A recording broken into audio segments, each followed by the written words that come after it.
We are live back at the True Footy YouTube channel, Footy from the Flat. I'm with Jesse. North Melbourne and GWS are a minute and a half into this game, just about. Nobody's scored yet. Jesse, you feeling good today? I'm feeling incredible. No, I'm lying. I threw up in the shower. I'm so hungover, but I am so happy to be back in the stewed with my dude. Stewed with my dude. Feel like a beer? No.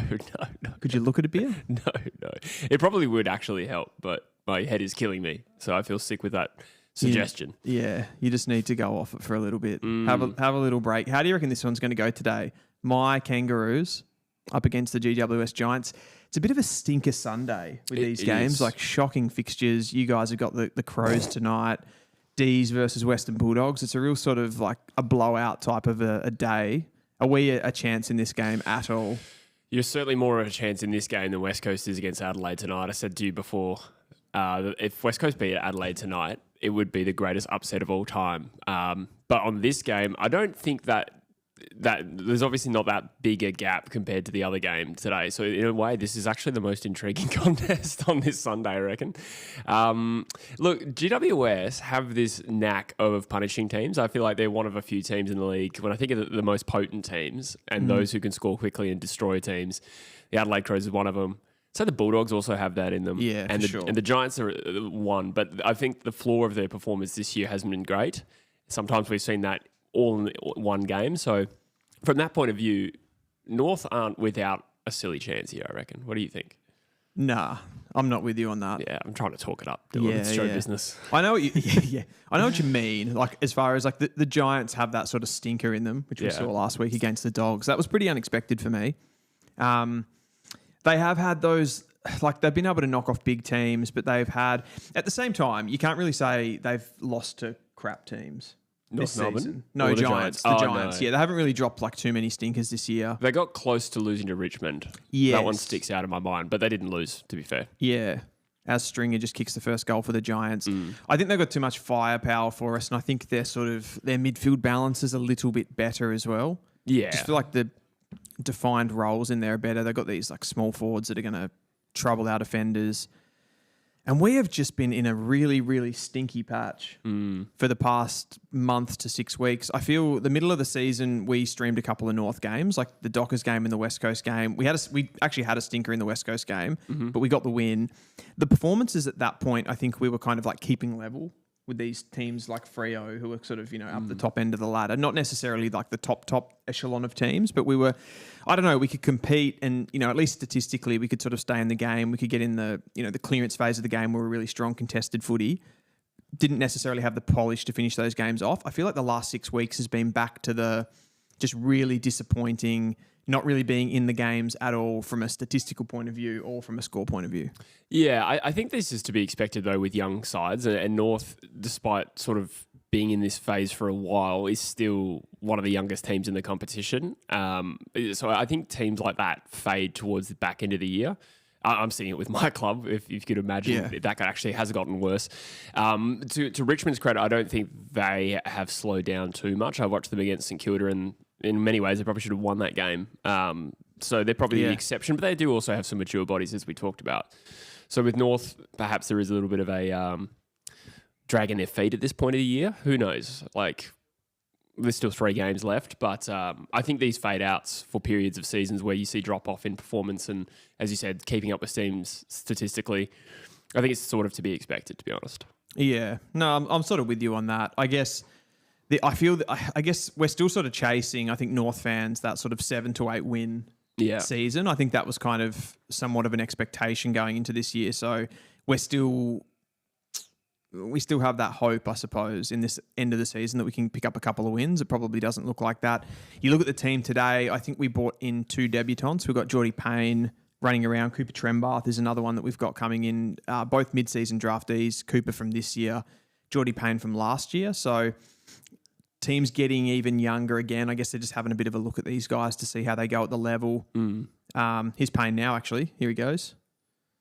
Good sort of like medium type forward, Geordie Payne. Mid-season draft, pick 1, was he? Pick 1. 2? Pick Yeah, 1, pick 2024, yeah. So I reckon he's one that like certainly would have gone in the national as well as a bit of a later pick as well, probably like in the 60s or something like that. So he's an interesting one. He's like a really good contest winner forward of the ball, but he's probably does lack a little bit of polish. If he gets an opportunity around goal, he's pretty good, but his kicking is not the best when he gets the ball a bit higher up the field. So forgive me if you've just said this. Is he Tassie? Or he's is Tassie, he, yeah. He's Tassie, actually he's from Burnie, which is the same city that I'm from originally. So there you go. Yeah, bit of a connection there. Big Dockers fan? Dockers. Burnie Dockers. Burnie Dockers. Yeah. I think he would have played footy for the Burnie Dockers. Like he's considerably younger than me. Yeah. So I kind of don't know. I'm not 100% sure of his football path there, but I reckon he would have played at some point for the Burnie Dockers. There you go. Poor kid. We have 47 people on the stream, guys. Thank you for listening on this very sleepy Sunday. Sleepy is the operative word. It's got the feel, doesn't it? Yeah. And I'm very cognitively impaired. I'm absolutely like busting my gut to stay in this conversation. No, I'm just kidding. I'm all good. I'll try to carry you through. Thanks, mate. Like every other week. Caleb Daniel, Luke Parker. LD, no. That was a strange tackle by Brown. Is it Brown? I think that was Brown. Yeah. It was more of a push when a tackle would have been very sufficient there. As Comben mops up. Yeah, let's see. Yeah, it was weird. Yeah, that was bad technique. It was probably a free kick to North, if anything. Yeah, he almost pushed him in the back unnecessarily. Yeah, I don't know why he did that because he could have easily laid the tackle, but strange. Are you a Callum Brown fan? Yeah. He's a good player. Yeah. As like that. He had a real purple patch a couple of years ago, didn't he? I feel like, maybe it was like 24, where he started the year and everyone was like, this guy's the most underrated player in the competition. Yeah, that's when he sort of came on the scene, right? Yes, yeah. How tall is he?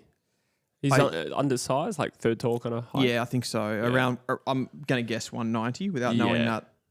That's what I was thinking. Let's have a look. Here we go. Is that Foss? That is my boy. Yeah.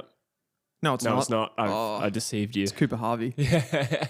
It's actually hard to tell in the broad view. Also, I'm cognitively impaired at the moment. Who am I looking at? Callum Brown.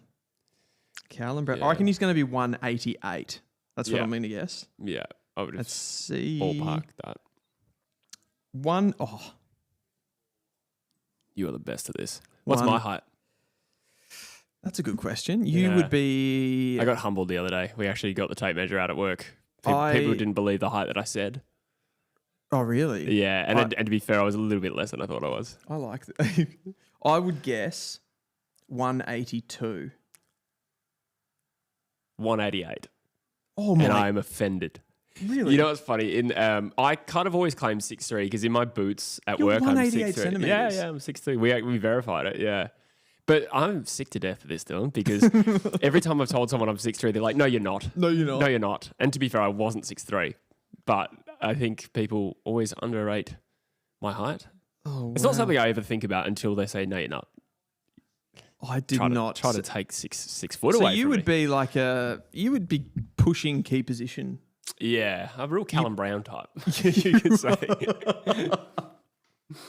Oh, so wait, you were annoyed that you were 188. You thought you were 190, did you? Or something? Yeah. Well, I was actually more annoyed that everyone was like, no, you're not.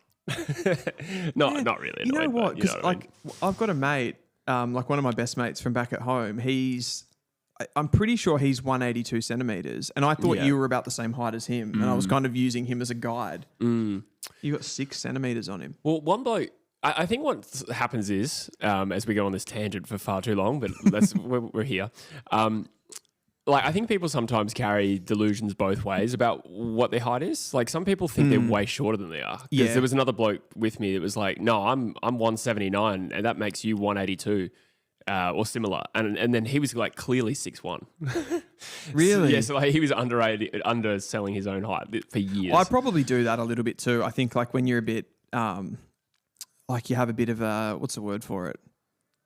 Sort of a focus on it yourself, and you're like, you kind of, somebody tells you that you're short at one point in your life, right? And then it sort of carries with you, and you're like, I need to make mention of it just to let everyone know that I know that I'm short. But yeah, like it's good to know about you attributally. Yeah, it's good. Now my weight. I want you to guess that. Ooh, that's harder because like height plays into that so much. It does. Now that I know that you're 188. I'm bumping that up. Like I'd expect that you'd have to be 90, wouldn't you? No, that's a fair guess because I think most people of my like height and width are probably like in the 90s, but I'm deceptively light. I reckon I'm like 84 at the moment. Okay. And I pretty much stay there regardless of how in shape I am. Like I just like lose body fat and build muscle, but my weight stays the same. Gotcha. And right now I am not in shape at all. Still the same. Okay. I'm glad everybody in the chat got to know all of that. It's really handy. Yeah, we got a few new subscribers, I reckon, from that. We've got a few draft-related questions. R1FTZ says, Dylan, what position is Jevon playing in the Sandful? He hasn't been racking up the ball. I didn't see what he did this week. I think most of his, at least under 18 numbers, have been really strong. Like he's been 20 plus pretty much every game, which in under 18 football, they're shorter games. So 25 is probably like 30 really. Last couple of weeks, I think he played a fortnight ago in the seniors. He played a little bit on ball and a little bit as a forward in that game, and he had about 15. If that's what you're referring to with the drop-off in numbers, I think that's probably the step up to senior football more than anything else. But I don't think there's been a major positional shift. He does float between the forward line, which if he spends a little bit more time there, across any particular game, the numbers are going to drop off slightly, of course. But the goals always go up. Jack Darling. Oh, the speed. I'm joking, by the way. I was letting it go. I was waiting for you to get... I didn't realise it was bait. That's good. It was a bit of bait there, yeah. Would it be fair to say that of the three bottom teams... Richmond, West Coast, North Melbourne. North probably is playing for the most at the moment in the sense of their internal motivation. 100%. Yeah. So to clarify my point there, I mean, look, West Coast has got a 1-win season, so like in a way they should be playing for it, but there's zero chance of winning a game from this point on. So it's almost like we're resigned to that reality. And Richmond have almost over-delivered already. Yeah. And to be fair, it's still playing decent footy. And I think they could crash out this season and no one would say anything. But for North... There's a very... Well, if Richmond had won yesterday, but basically would have locked you into the bottom two, which is crazy. They fell 4 points short. But is it next week you've got Richmond? Yeah, we definitely have them in this final two games. Yes, down in Tassie. So I just wonder if like North Melbourne, from a ladder position point of view, have the most to play for out of those bottom three teams. We absolutely do. And I think even if you take... I don't think the ladder position has any effect because even if we jump Richmond, they still get the same picks in the draft. That's right, yeah. So it doesn't really affect anything more of a pride thing, objectively. But yeah, I think just coming into the season, we had the most expectation on us, right? So Richmond have, as you said, Richmond have far over-exceeded that. And that's kind of what I was saying off the top when I was sort of talking about a disappointment amongst the fans that we've dropped off. I know we are a young side and all of that kind of stuff, but I think those performances are getting less palatable for North Melbourne fans when you lose games consistently by 7, 8 plus goals. We just want to be in games more. I mean, I think even Richmond are doing that better than we are. Yeah. And people wouldn't have said that coming into the season clearly. So yeah, it's been another disappointing year. I know you did a video on, I think it was on True Eagle during the week, like we can't have another season like this. Yeah. Kind of, that could have been a North Melbourne video. Really. I know you guys have had one win, so it's a little bit different.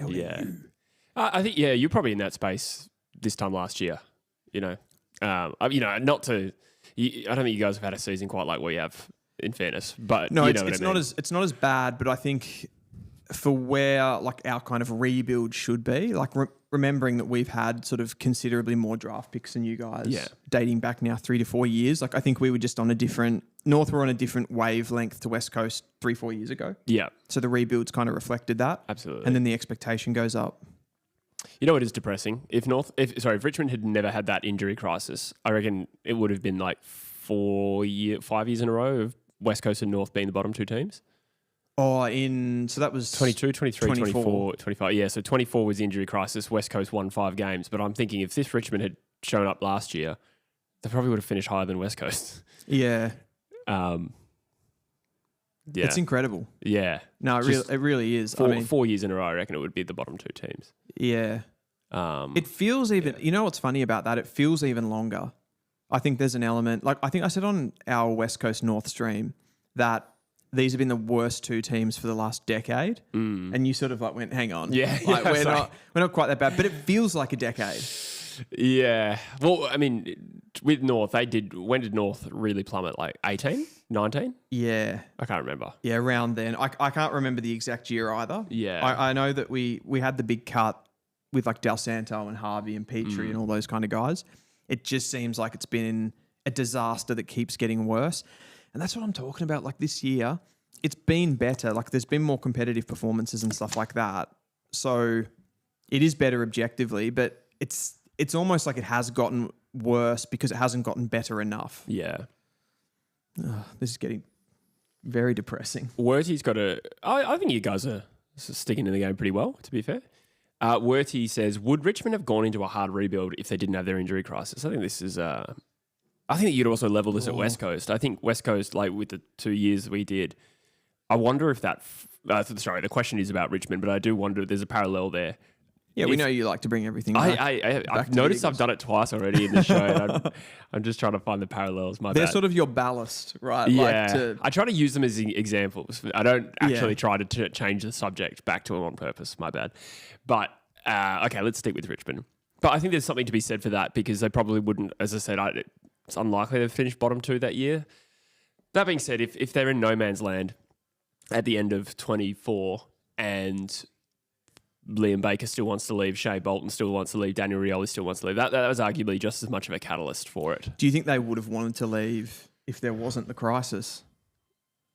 There has to be an element, like you don't usually have that sort of a walkout like that. Agreed. Without some sort of a inciting incident. But would it have been much better to finish, say, 10th? Or 11th? And that's probably optimistic for Richmond. I don't know if that team would have finished 10th or 11th, with all due respect. It's a good point. They made the finals the year before though, right? Although they went out. Didn't they go out to Brisbane in an elimination final? Was that 22?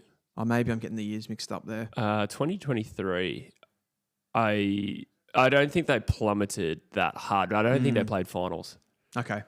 I remember a 1 point elimination final loss to the Lions. I feel. Unless I'm even getting that around the wrong way. Geez, my memory on I think you're issues. right. I think you're right. Because they beat Brisbane in finals quite a few times, and then I think the Lions got one over them. Yeah. And that was, you're right. I reckon that was the last final they played. Do you think as well, I guess adding into that, because like a big part about the rebuild was Hardwick leaving, right? You almost, when you get in a new coach after a coach like Damien Hardwick, there's almost a natural rebuild that happens. Adamuze was never going to walk into that team and be like, let's do things exactly the same. Yeah. Yeah, absolutely. It would be interesting as well in a parallel universe if Hardwick is still the coach of Richmond. What would he have done with the list? Because I think philosophically sometimes coaches, I don't think they want to go through rebuilds, particularly a successful one as Stringer kicks GWS's third goal. Good snap. He's probably going to dominate us, isn't he? He's kicked 2 of the first 3. Yeah. We did. It just, like, honestly, every opponent that we have, we'll go back onto this Richmond tangent, but so good. Like, there's always like one sort of dynamic forward that we can't handle. We've just got such a poor back line. Even there, like, what's going on? Everyone just crashes the same pack. Everyone ends up on the ground. And then there's just runners out everywhere. Watch this pack. What's going on there? Like, what are you doing, Toby Pink? What a mess. Fuck's sake. So,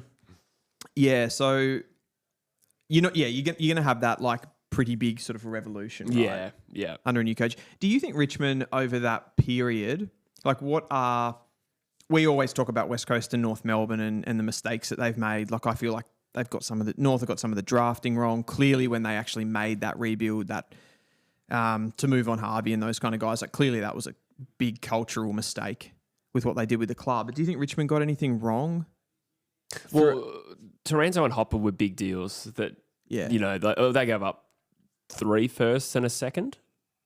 Yeah, it was big draft. Was it like for those players collectively, they were both traded for, which, I mean, like I think they're in a good spot now having both those guys in the team. I think it's working well for them. So I don't know how big a regret that is, but, like you look at what West Coast fans and non-fans alike say about the Tim Kelly deal, and they sort of consign that as like the reason we're here. Yeah. But it's like, well, if you just look at Richmond, they doubled down on a deal. And to be fair, those players are still playing okay, and Kelly's not, but they're actually getting on just fine without it because of the circumstances that have happened elsewhere, i.e. good players walking out while they have trade value. I think Richmond have been... Yeah, I agree with everything that you said there. The thing with Taranto, particularly Taranto in that deal, I think he saves it a little bit because he's so good at contested ball winning and that clearance part of the game. It's sort of the player that you want to be, that experienced guy. Absolutely. Who's a bit of a leader, performs well really consistently. I feel like the difference there with West Coast, and you could probably throw Hopper into this a little bit, mostly to do with his body. Like they're just walking in goals here right now. Yeah. The Giants. Like this is only a peaceful. couple of minutes, yeah. Oh dear. My stress levels are going up. Tim Kelly is not really that culture guy.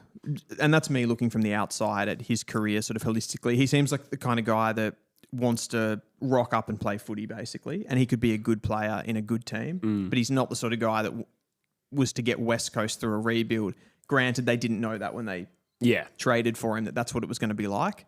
So he was probably in some ways at the time, he probably was a good player to go after for them. Yeah. For where they felt the list was at. But yeah. Yeah, I totally agree. I think in both scenarios, Richmond, when they got Taranto and Hopper, I don't think it was to navigate a transition of the list, or maybe to some extent, but I think it was largely with staying competitive and playing finals in mind. It absolutely was. But I agree, stylistically, he's the type of experienced midfielder you want. Kelly, to his credit, had a good year, I reckon, where he started like really winning contested ball, and that's kind of faded. He's had a good fortnight, to be fair to him. But yeah, all in all, I think Richmond are better off for having those guys in the team now. Yeah, I don't think Jacob Hopper's not a top liner. No. In his role. So I think that one's probably been a fail. Yeah. Overall, but I don't think you could complain. I think they both had fairly solid years though. Like not all Australian caliber, but just I mean, I don't know. I look at them and I would think, geez, I wish my club had a couple of players like that. For sure. Cadman, good mark. Absolutely. And we've talked about the sort of experience in defence for Richmond, which I think really helps them as well. We've got someone in the chat. Werty's just said, Tim Kelly is the icing on the cake type of player. Taranto is someone you can build around. And I think that sort of sums it up pretty well. Yeah. We've got Mark Lancaster in the chat who says, go GWS Giants. Well, you can fuck off, Mark. I'm kidding. I like how you've placed the North Melbourne scarf in front of you, but you're not wearing it. Was it on at any point in the stream? Has it been ripped off? Did I not notice? No. It started here. We're not, at the moment, the relationship's not good enough to actually, for it to touch my skin. I've had DMs like that, yeah. Look I at love Sherry. life's a bit like that. I mean, that was actually poor in the end, but where are the mids there though? Why can't he get that out? Where are the runners? I actually wanted to do this, right? Where is it? So you know how we usually do the kind of player head-to-head thing? I wanted to look at the top 5 to 6 players for both teams, kind of like the Pareto principle, 20% of your effort accounts for 80% of the work. Are you familiar with that? I've heard of that concept, yeah. I've never heard Pareto principles before. Yeah, that's what they call it, Pareto. Yeah. And that would sort of suggest in an AFL environment, it's usually something that's used more in business and stuff like that, right? Yeah, but 80-20 rule, I think I've heard. 80-20 rule, exactly. Which would be about, across an AFL team on field, including the interchange, it would be 6 players, right? Yep. accounting for like a large amount. So I think in some ways your top 5 to 6 is probably your most important, but then of course you need like the role players around that. So I was having a look at North and GWS. So the ones that I've got for GWS, tell me if you agree or disagree with this. Finn Callaghan, Tom Green. This is no order, by the way. Yeah. Finn Callaghan, Tom Green, Jesse Hogan, Sam Taylor, Darcy Jones, and Lockie Ash. As their best 6 players? Best 6 players. Yeah. So missing out there is Toby Green, Yeah. Lockie Whitfield, Jack Buckley were probably the next that I sort of had. Would you agree with that list? Yeah, I would have honestly put Toby in there automatically in my head, but I haven't really like analysed his performance this year. I mean, he's 31. He's been pretty good. Yeah. Like, is it better than, say, a Darcy Jones? I've seen Darcy Jones rip clubs up, and we've been on the receiving end of him in particular this year. But is he as consistent? Yeah, I think he's pretty consistent, Darcy Jones. They're kind of different roles in the sense that I think Darcy Jones gets a little bit higher up the field. Absolutely. So a little bit more high disposal, probably less goal output. So the different types. I went with Jones, but I think you could probably interchange either or of those. I think Darcy Jones is the up-and-coming sort of small forward in that team. The best one. I went with Ash over Whitfield too, which I think some people would probably disagree, but just based on currently as it stands, I think he's sort of taking over that main sort of distributor role. For North, I went with LDU, Harry Sheasel, Nick Larkey, Charlie Comben, Paul Curtis, and Tristan Sherry. Interesting. Has Comben gone pretty well? Like from a consistency point of view, I suppose. I know he's a decent player. Yeah, he's got body issues. Right. So that's probably the main thing. When he plays, he's good. I think as a pure Caleb Daniel, like honestly, you're so slow. He can't move. He cannot move. Oh, great bodywork by LDU to take that mark though. Made up for it. So that was the 6 I had for North. The thing that stands out there to me, there's a bit of a when you're talking about lists and roles, I feel like GWS, you can kind of see the recruiting philosophy a lot more clearly in those players. Like, and what I mean by that is we've got mids there. So 2 of our guys that I've listed there are mids in LDU and Harry Sheasel. Yep. And for them, I've got 2 mids in there as well, Finn Callaghan and Tom Green. What would you classify in those sort of midfield roles? What would you classify LDU and Harry Sheasel as? LDU's like your stoppage player, like clearance specialist, I suppose. Like at his best, he is such a good centre square player. But he's also probably our slightly as well morphed into that. He's like sort of a run and carry player as well. Like he's kind of the guy with burst, right? Yeah, true. And like explosiveness. Yeah. Yeah, okay. Yeah. Which Sheasel was probably, again, more that transition, kind of like run and carry player. He's certainly the sort of midfielder you'd want running with the ball as opposed to getting his hands on it first. I agree. But at the same time, he's sort of, he was drafted as a small forward, medium forward type player with like that had midfield craft. I think in some ways, like the attributes of Sheasel, I feel are more around like cleanliness. Yeah. And he kind of does show that in like tight situations and stuff and like to get others into space as well. So he's kind of a ball handler. He probably doesn't have really high end athleticism. Yeah. Compared to some of the other guys. I feel like if you look at the 2 mids there for GWS, Tom Green, really specific role. Like you would be able to tell me exactly what he is, right? He is just your contested bull stoppage player, like really clean hands. You don't really want him kicking the ball and transitioning that much. Yeah. Yeah, Just exactly. Yep. Absolute bull type player. And then Finn Callaghan is so clearly that transition mid. Just, brimming with athleticism, a really good left foot kick, can run with the ball, can carry the ball. And I don't feel like we have those defined roles. And I think that's what some of the best teams have. Yeah. With their recruiting. Even when you go down the list here, so then you go, we've got Nick Larkey as our best key forward. They've got Jesse Hogan. Nick Larkey's a good player, but again, he's not like a really high contested marking forward. He's more of a like hit up on the lead. Yep.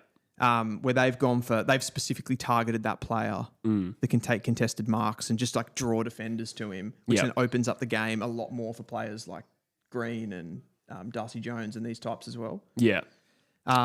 It's probably easy to plan a system around someone like that as opposed to Larkey. Larkey's quite opportunistic and crafty. Yes. Like he's got really good goal sense and craft, and therefore his brilliant moments are a little bit less predictable, if that makes sense. Yeah, I'd almost see Nick Larkey as a perfect second forward. Yeah. That's that because of that opportunistic part of his game, and like credit to him as like a pick 70 odd or whatever he was. Yeah. He's been able to like have such a good career so far. Yep. And he always finds a way to hit the scoreboard, which is impressive. Oh, got excited there. Yeah, so do I. North Melbourne just had a nice couple of minutes here. They kicked the last goal. Yep. And just when this game threatened to get a little bit ugly, North have had territory over the last few minutes. So that's sort of how I see the list. I mean, you've got a few other players there. Like Paul Curtis is turning into a really good sort of deep-lying small forward, I feel. Close to goal. What have you made of Sheasel's transition into a more permanent midfielder? Is that all been this year? That started happening at the end of last year, if I'm not mistaken? Yeah, end of last year. Yeah. What have you made of that transition? Is he as impactful in that role this year? I don't think he's as impactful as we would have liked. It's really hard to judge these things, I think, from a role perspective, because, again, he's got when he plays at halfback, we get a lot... give up a lot of entries, right? So he can get on the ball a lot and sort of help with that part of the game. He can get a lot of like really high disposal when he gets closer to goal.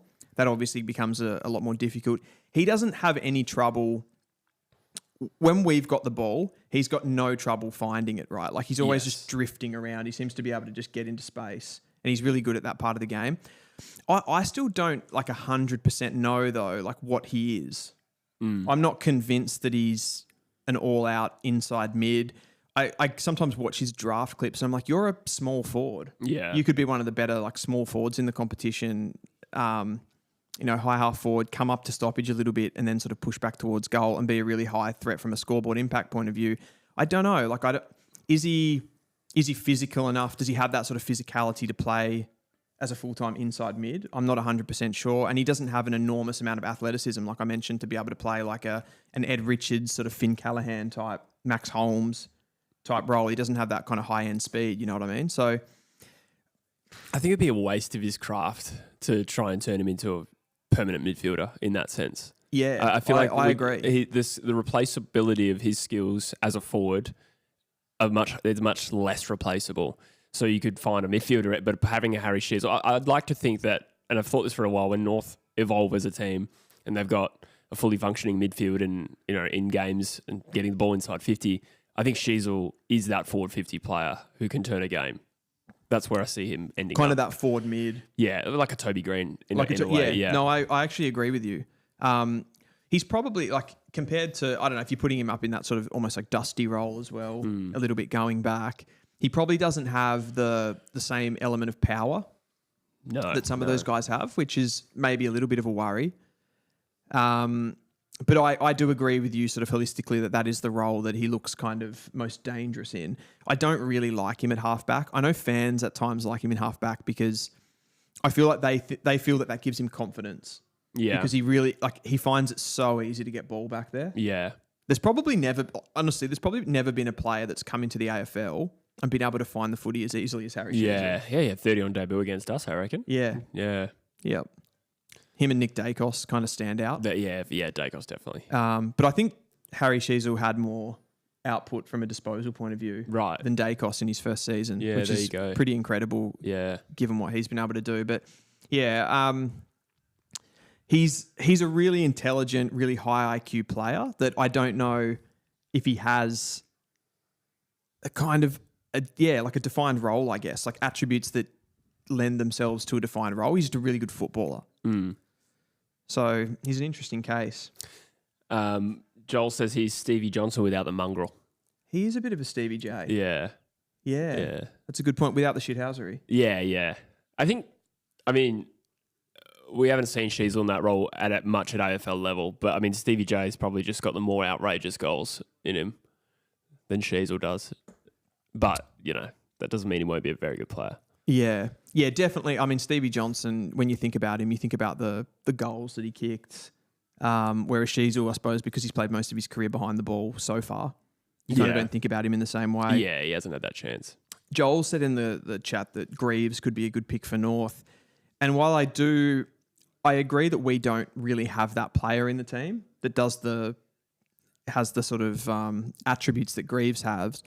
I think that's kind of the problem with North overall, in that we've drafted like a dozen midfielders, but they don't. They like it's like it wasn't thought out properly. Yeah, like it's like putting a puzzle together, and we've just like got a bunch of good pieces, but they don't really work together. Yeah, the one that stands out for me was Will Phillips in 2020, which in hindsight, that draft is, other than a few talents, has been a bit of a car crash with all due respect. But at the time, let's bring that up actually quickly while you go on this. Yeah, I think the expected pick, or at least what Toomey said, and Toomey's got a pretty good radar for this thing, but I think it was Logan McDonald to North. But I just 21 wasn't it? 2020. 2020. It's not that Logan McDonald's massively exceeded Will Phillips. I mean, he has probably, I'm guessing. Oh, he absolutely but has. I just mean, like, it's not so much about that pick. More just my impression at the time was like, really just another 180 centimetre midfielder. That was the curious element as Dylan slowly dies. I just inhaled a bit of my coffee. Yeah, we've all been there. It's particularly as well like what Will Phillips does as a 180 centimetre midfielder. I think best case scenario, they thought he was going to be like a Caleb Sarong, but I don't think he spreads as well. Yeah, gross. Yeah, which is pretty bad. That player, like if you kind of look at that first possession player, most teams are operating with like a really big bodied player. I think actually Caleb Sarong's a bit of an outlier there. We're mostly going for that taller guy with reach. Yeah. Get the hands on it and then sort of get it out, whereas Freo sort of opt for Sarong. I guess that I feel like it's some way orchestrated with the ruck that they have, because with Darcy, they do have a lot of dominance at the hit outs, and then they can kind of bring Sarong in by getting the ball out to space, like protecting the areas for him. So depends how you want to play, but there's definitely a prototype there that they're kind of going for a bigger body player, and we went for Phillips to kind of do that role, and it just hasn't sort of come off. And then I feel like we've gone into this disjointed strategy, but as I continue to die. Yeah, that's all right. Have a sip of water. I'll take you through. Well, I was going to say, like, this 2020 draft, I know that this was a compromised draft from, I shouldn't say compromised, but it was COVID affected. It was difficult for recruiters to get a real lens on what was going on, right? And that's fair, but that top 10 does not make for great reading, considering last week on the show we went through 2021, which was also COVID affected to some extent, maybe not to the same extent, but still somewhat. But I mean, Riley Thilthorpe nailed that pick, Adelaide. Oh, absolutely. But after that, it makes for some hard reading. You've got Will Phillips, we talked about. I mean, Jamara at pick one, obviously, who knows where that's going to go, but Logan McDonald. Amongst the group there, like you mentioned Logan McDonald, he almost looks like a bit of a pretty good pick. Yes. Based on some of the other names that you're reading through. And there's been some talk in the media about Essendon's 8, 9 and 10. Nick Cox, Archie Perkins and Zach Reid. In fairness to them, it's not as though there was a lot of picks around them that turned out great. No, in some ways, there's still good picks. We can see up to 18 here. The one that's going to be for hard reading is number 20. Yes, yeah. Geelong, Max Holmes. Yeah. He clearly would be. I would say that he'd be pick 2 to Riley Thilthorpe in a redraft. Yeah, possibly. Yeah, I mean, Denver Granger Barras. Yeah, that one hasn't worked out. I mean, we probably, like, overall looking at that, we got Tom Powell at 13. That's looking like a pretty decent pick. Yeah, Not that I think he's an outrageously good midfielder, but I think he's a good sort of depth midfielder. Ollie Henry hasn't really come along. Finn McRae certainly hasn't. Henry has had some good footy, to be fair, in 5 years. I would say that that's still a pretty good pick. Nathan O'Driscoll at 27 to Freo is looking pretty good for me. Sam Berry's doing some okay things. Yep. But then, Errol Gordon through the academy. Shannon Neal's going well. A lot of these boys ended up at Geelong and were developed well. Like Ollie Henry, Max Holmes. Exactly. Not to say that these guys aren't talented, but Bo McCreary there's a Geelong theme here. Bo McCreary, 44. Yeah, that's a great selection. Was he mature age? Maybe not. That's a good question. I can't remember. If he was, he would have only been like a year older or something. And the Giants, I would say Jacob Ware at 59 is a pretty good pick from Woodville as well. He's played some decent footy at the top level. I'm just going through the... Morris Rioli Jr. They're rookie elevations. Was there anybody else in the... In the rookie draft? In the rookie draft. I'm just having a look. Some Cat B's. Ball Lace taken there as well, mate Kalina. Marty Kalina, whatever. Oh, yeah, I don't know how to say it, to be honest. Nor do I. What's this one? Preseason supplementary selections. Mansell Oh, yeah. to Richmond. That's a decent pick. Nick Murray. Is Nick Murray there? Yeah. Oh, that's a great pick. Yeah, SSP signing. I mean, he's there. Brambles at least played a decent amount of footy. He's played some footy. I mean, it's not a strong draft, though, is it? No. I thought that would have been he would have been a mature age player, actually, I presume. Like, that would have been post-Hawthorn, then signed with the Dogs, I'm guessing. Bramble? Yes. It would have had to have been. Yeah. For sure. What is the chat saying after that conversation? Errol also in that draft. Yeah, we mentioned Errol. He was with the academy, so nobody else could have. That would have been a bid. Yeah. Presumably at the time. Joel says, until this year, Henry would have kicked the most. I nearly said Henri then. Total context switch. Yeah. Henri. Until this year, Henri would have kicked the most goals out of that draft by a fair way. Yeah, fair point. But clearly Thilthorpe's the best forward. Yeah. Come on, LDU. Come on. So one thing I wanted to talk about with LDU is I feel like he has, like, as much as I do love him as a player, I think he's got so many attributes. I do think he's a little bit, and this year has kind of proved that a little bit more. I think the expectations come on North Melbourne more. They have had games, particularly through that middle section of the season, where there's been more expectation on them. They've had closer, bigger games to some extent. Yeah. Sounds a bit weird for North Melbourne. They're not really huge games. As GWS walk in another goal, Has Callum he gone Brown, through? He's missed? No, he's kicked it. he just doesn't care. Yeah. You went off his reaction. Yeah, I did. 100%. Yeah. There's been moments where I think he's kind of had to stand up and be a real leader for us. And you've sort of seen that with some of his ball handling, particularly, like I see him consistently fumble the ball in moments where we really need him to stand up. And I think that's been a consistent thing with leadership across North Melbourne this season, where like guys like Simpkin just making terrible decision making and terrible ball handling in big moments. And that's a worry for me. I don't know if it's something that he can get out of his game, but it shows a lack of leadership across the entire club. Not to bring it back to North again. North's playing, so they are. It's absolutely on topic. Anyway, back to West Coast. Back to West Coast. It really reminds me of this time at West Coast. LDU 2017, that would be one of your better draft picks, I reckon. I mean, I'm sure you could find many good ones over a period of time.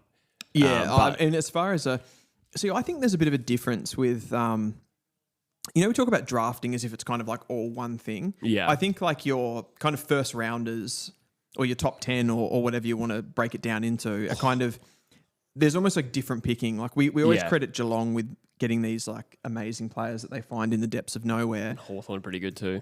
Yeah, but I feel like when you look at teams and you look at their like top 10 or top 20 picking, there's not any club that really stands out when you break it down to that level. Like who has a club stood out to you of being really good at picking top 10 picks? Not off the top of my head. Yeah.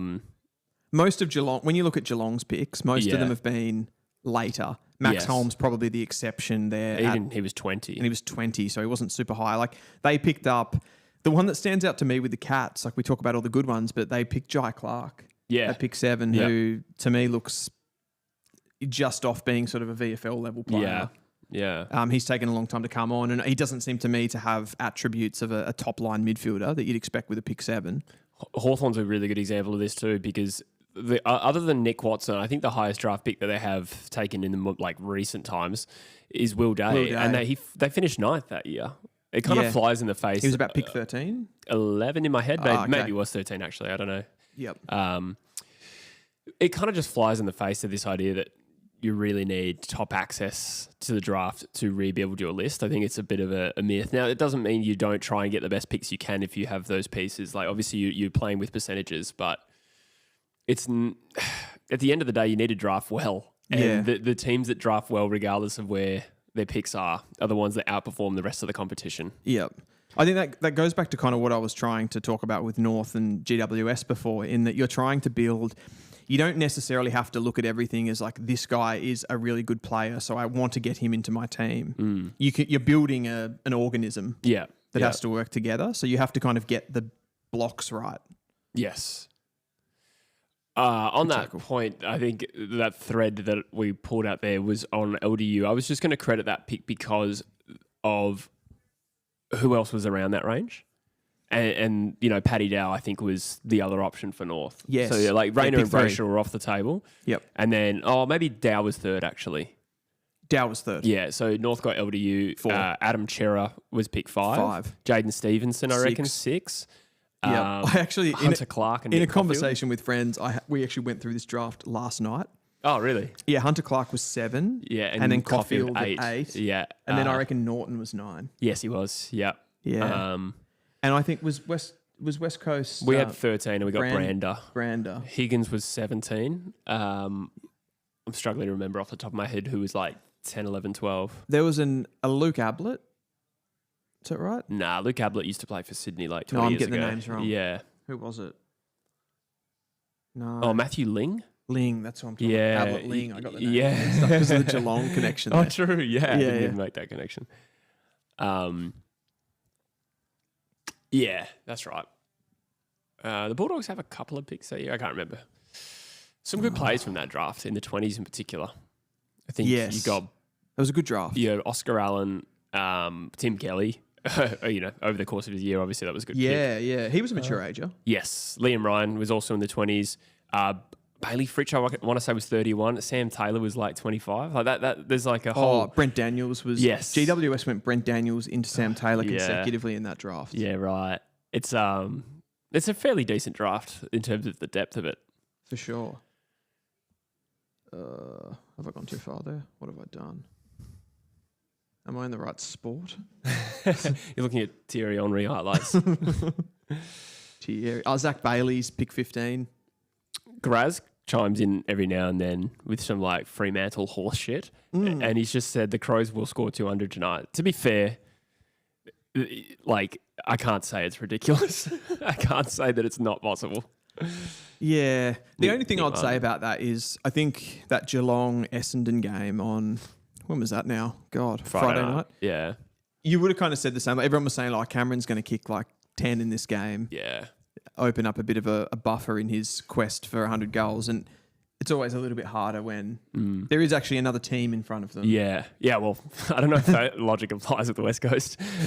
But look, Essendon's actually going all right. They're going considering the feistiness of the way they were playing and the competitiveness, I have to kind of admire. That's a number of weeks in a row. I'm sure there's been a blowout. I think there was one recently against the Dogs, I want to say. But I feel like to stay within 7 goals of Geelong, to lose to Sydney by a couple of goals in the end. Oh, my voice just broke. It's the hangover. It happens to the best of us. Yeah. I don't know. Credit where it's due. I don't think West Coast has that pluckiness in them at the moment. So. Fair enough. I think that's a good point here that we can segue onto a conversation about who would you rather be out of those bottom teams. So I'm West Coast. I'm discluding in this group. I'm discluding West Coast. Okay. Sorry, North Melbourne. Discluding? Is that a word? I cannot possibly. You taught English. Discluding. No. Not including. Excluding. Wow. It's like when Druzy came on here and started talking about debutants. I make up words sometimes. It's a thing that I do. So I'm excluding. How have I? That sounded right in my head. Yeah. Genuinely sounded right. Yeah. West Coast, Richmond, and North Melbourne, because I feel like they're just on another. They're in another stratosphere. On a level of talent. Yeah, in a negative sense. So yes, Sydney, Port Adelaide, Carlton, Melbourne, St Kilda, and Essendon. I want you to rank these teams, Jesse, and tell me why you think you would rather be Club A. I've written down my rankings because in preparation for this, but I just then I had another look at it. And you're like, ugh. I had another look at it even before this show, and I was like, I don't know if I'm going to stick with that order. It's just so nuanced. I think unquestionably, so between Sydney, Port, Carlton, Melbourne, St Kilda, Essendon, unquestionably it's got to be the Sydney Swans as a starting point for me. I think with the quality of the players that they have for a start, which is an obvious one, but the age bracket that they're in, like Goulden, Warner, and Heaney's not super old or anything like that. Mills, there's a lot of quality and good distribution across the list in terms of age. They are historically good, strong culture, generally successful, and they have an academy that produces a decent amount of talent. I don't think there is any other answer than Sydney. Do you disagree with that? I agree. It feels like they're in this group because they've faltered this season more so than being on a... Yeah, and clearly of all of these bottom teams, if you're looking at performance this season, they've been the most likely team that's going to knock off like a big dog in the top half of the season, like obviously just beating Brisbane this weekend. I think they were the most recent team to beat a top 9 side in Fremantle. Back in, I think, round 17 or 19 or one of those off-number rounds. But probably the only objection I would have on Sydney is just a little bit of their like overall structure, something we've talked about a lot this season. The key position players just not having the quality in depth, I suppose. They're bringing in some pretty, at times, like I think Buller's played a bit of footy, who's someone that you probably wouldn't expect to be getting into that team. Amadi, McDonald, those guys, like they're not really top line key position players. And the back line is a bit of a, if you remove McCartan from their key position defenders, there's a little bit of a, shakiness there and fragility there with their defenders as well. That being said, I think another point in what you were saying with Sydney and the culture of the club, they've always been a club that can attract players. Absolutely. From interstate and that sort of thing. So I think there's a world where they already have such a good midfield, and you include Grundy in that as well as a ruck that can kind of feed those guys. Like some of the performances Heaney's had this season, absolutely incredible. Oh, he was unreal again yesterday. Yeah.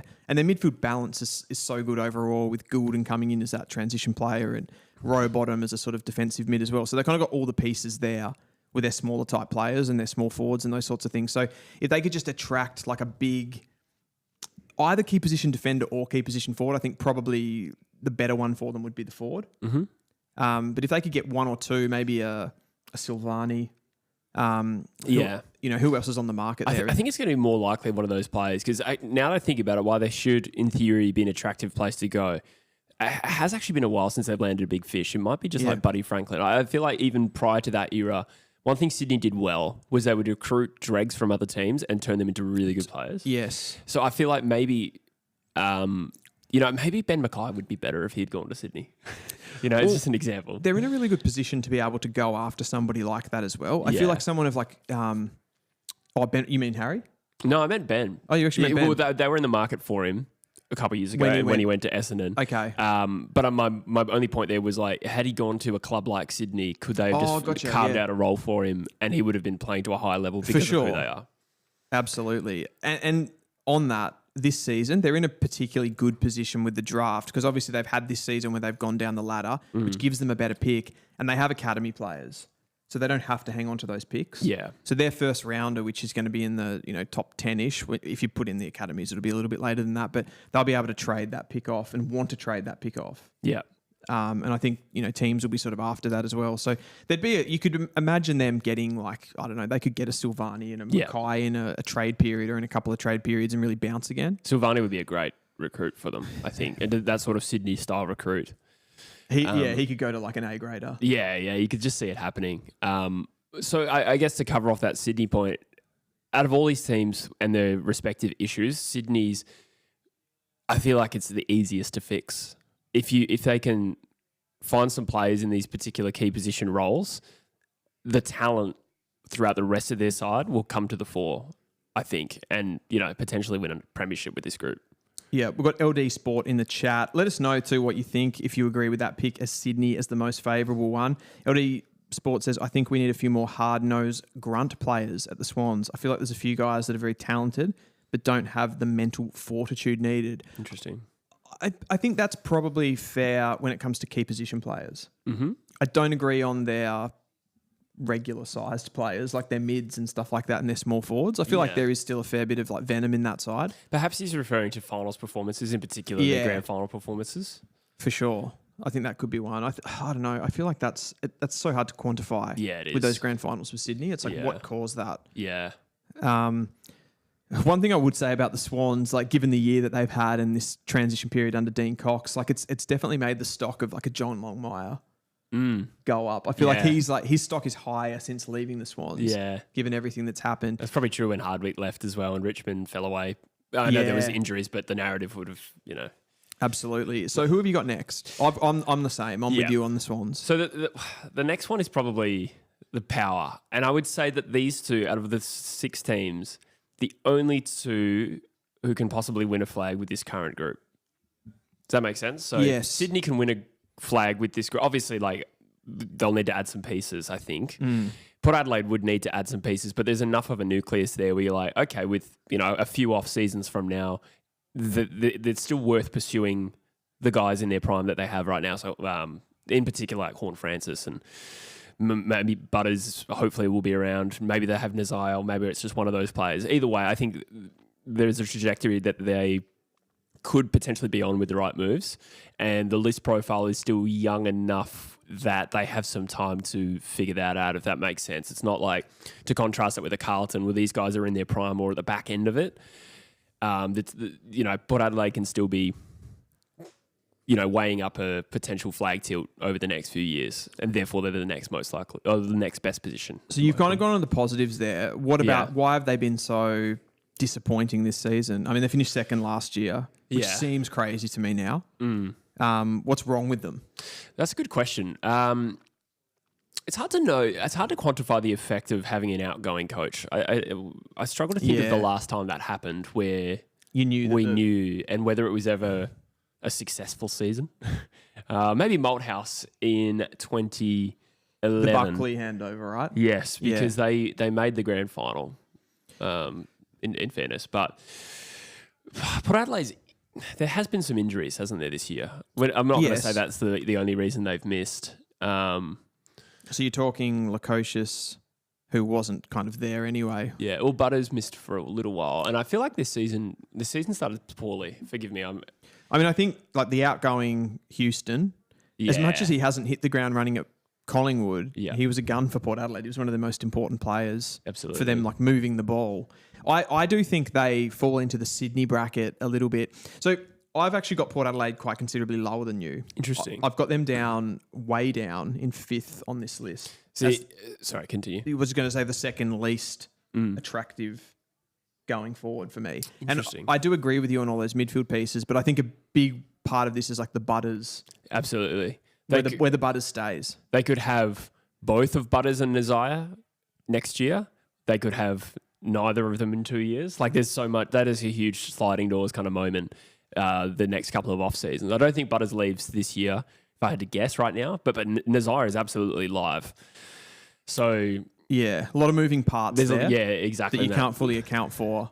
Like if they lose Butters and don't get Nazire, then that does change my perspective on their prospects. Is that too like fragile a thought though, that it could whether they get Nazire and Butters leaving, and that sort of a juxtaposition means they could either be really good or really bad based on that. There's a fragility there. Absolutely, but I suppose the way my brain is working with it is I'm looking at the top end talent at all of these clubs, and whether they're in their prime, can that form a nucleus of players that can win you a premiership, which can then kind of propel you over a couple of seasons maybe. So like Richmond had in their era, they had like 4 really elite players: Jack Rewalt, Rance, Dusty. Yeah, and Cochin probably wasn't elite for that long, but for a time there, he was an elite player, right? For sure.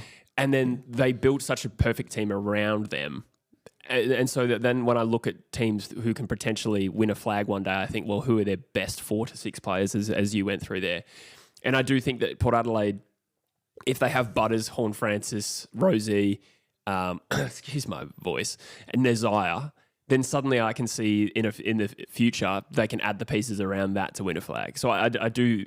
The thing that I'm going to play devil's advocate on there though is you went through that Richmond, their best players, and they were really like nicely dispersed. Mm-hmm. And then you just went through all of Port Adelaide's guns and they all came out of the midfield, essentially. And I think that's the big problem here. Fair. It's too much. There's a diminishing returns on what they can get out of that midfield because there's so many of them. So Butters, Horn Francis, Rosie, although he's dropped into a halfback role at times, I think he's a midfielder really.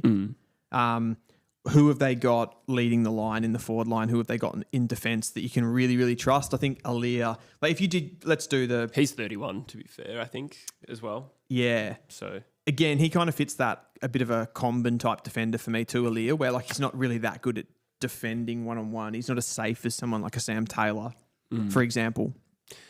I don't disagree, but I guess with Port Adelaide, if you've got those top end talents, like sure, it'd be nice if they were just distributed over the field, but I still think it's a much more compelling scenario than, say, what Essendon or Melbourne have at this current point in time to justify why I had them the next most likely. So this is actually funny because so much of it hinges on the trades. Yes. But I've got St Kilda. Yeah.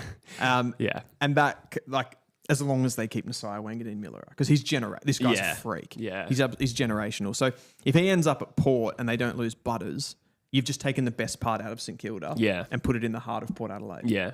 He's incredible. Yeah, I agreed. But I do think St Kilda have a compelling case as the second most attractive prospect here. When you look at what they've got from a young talent perspective, Philippou, who we haven't really, like, he hasn't even scratched the surface. Yeah. Nasiah, if he stays, like, their midfield could be Philippou, Nasiah, Windhager, Garcia. I feel like I'm missing, even Boxall has shown a little bit as a young midfielder as well. If they were to draw TDK, that really gives them like something going forward from a ruck perspective. Mitch Owens is a forward, Max King, if he can get fit as well. Yep. I think they're starting to get some really nice pieces. And then Wilkie behind the ball is really strong as well. Darcy Wilson as well. Darcy I don't know Wilson, if you named him, but good enough. I didn't. And I think he could be an elite winger as well. I think they've dropped him a few times this season. Like, he's not having a great year. But to me, I still do see him as a high talent. Yeah. And a really versatile player that can play a lot of roles. What else you got? You got Sharman. I didn't mention Sharman. From a defensive point of view, they've still got like leaders back there. Sinclair, Jack Steele's a conversation, I suppose. But you know, another draft. If they get a couple of good players, they're going to finish low down again this season. Bring in like an Ollie Greaves, kind of just packs out that midfield a little bit more, and I think then it's a solid team as long as Nasiah Wanganeen-Miller, because he's that good. Yeah. I think for the time being, we can assume he is there next year. I actually don't think it's likely, but I mean, for the purposes of this conversation, we'll talk about trades a little bit later in this show, but I don't disagree on the young talent part. I suppose... Just to be clear here too, you've got them third, right? I did have them third. So again, I think one thing Port Adelaide has over them, and actually they have over any other club we're going to talk about, is a degree of home, what is it called? Attracting talents from South Australia back to their club. This doesn't really apply for Sydney, and Carlton, Melbourne, St Kilda and Essendon would be all competing for the same Victorian talents. And none of them are like massive teams at the moment who can attract talent. I mean, Carlton is the biggest club there. I suppose Essendon's a big club too, but you know, the holes they're in at the moment, they actually don't have that same advantage that Port does, which kind of comes into my thinking here too. No, it's a good point. I think St Kilda one thing they have been able to do, at least recently, is retain talent really well. I do agree with you that they're not exactly a destination club, but they've done a little bit of a inner city Melbourne, Geelong type scenario where they've really tried to like make that Bay Area attractive. And so you're sort of coming to St Kilda, like you're living in a big city, but it's a nice lifestyle down here on the coast. Like we train down here, like, you know, all of that sort of stuff. So I think that's been good for them as far as like building a culture, and they've kind of made it, I think St Kilda's like quite a family club. So like that's been really attractive, not necessarily to bring big fish across, but to at least hold talent. I think that's kind of something that they've been good at. But again, you've gone 3, so you actually do rate the... I do, yeah. No, I don't disagree with anything you said there. I think I've made videos on it in the past. Taru, did we even mention Taru?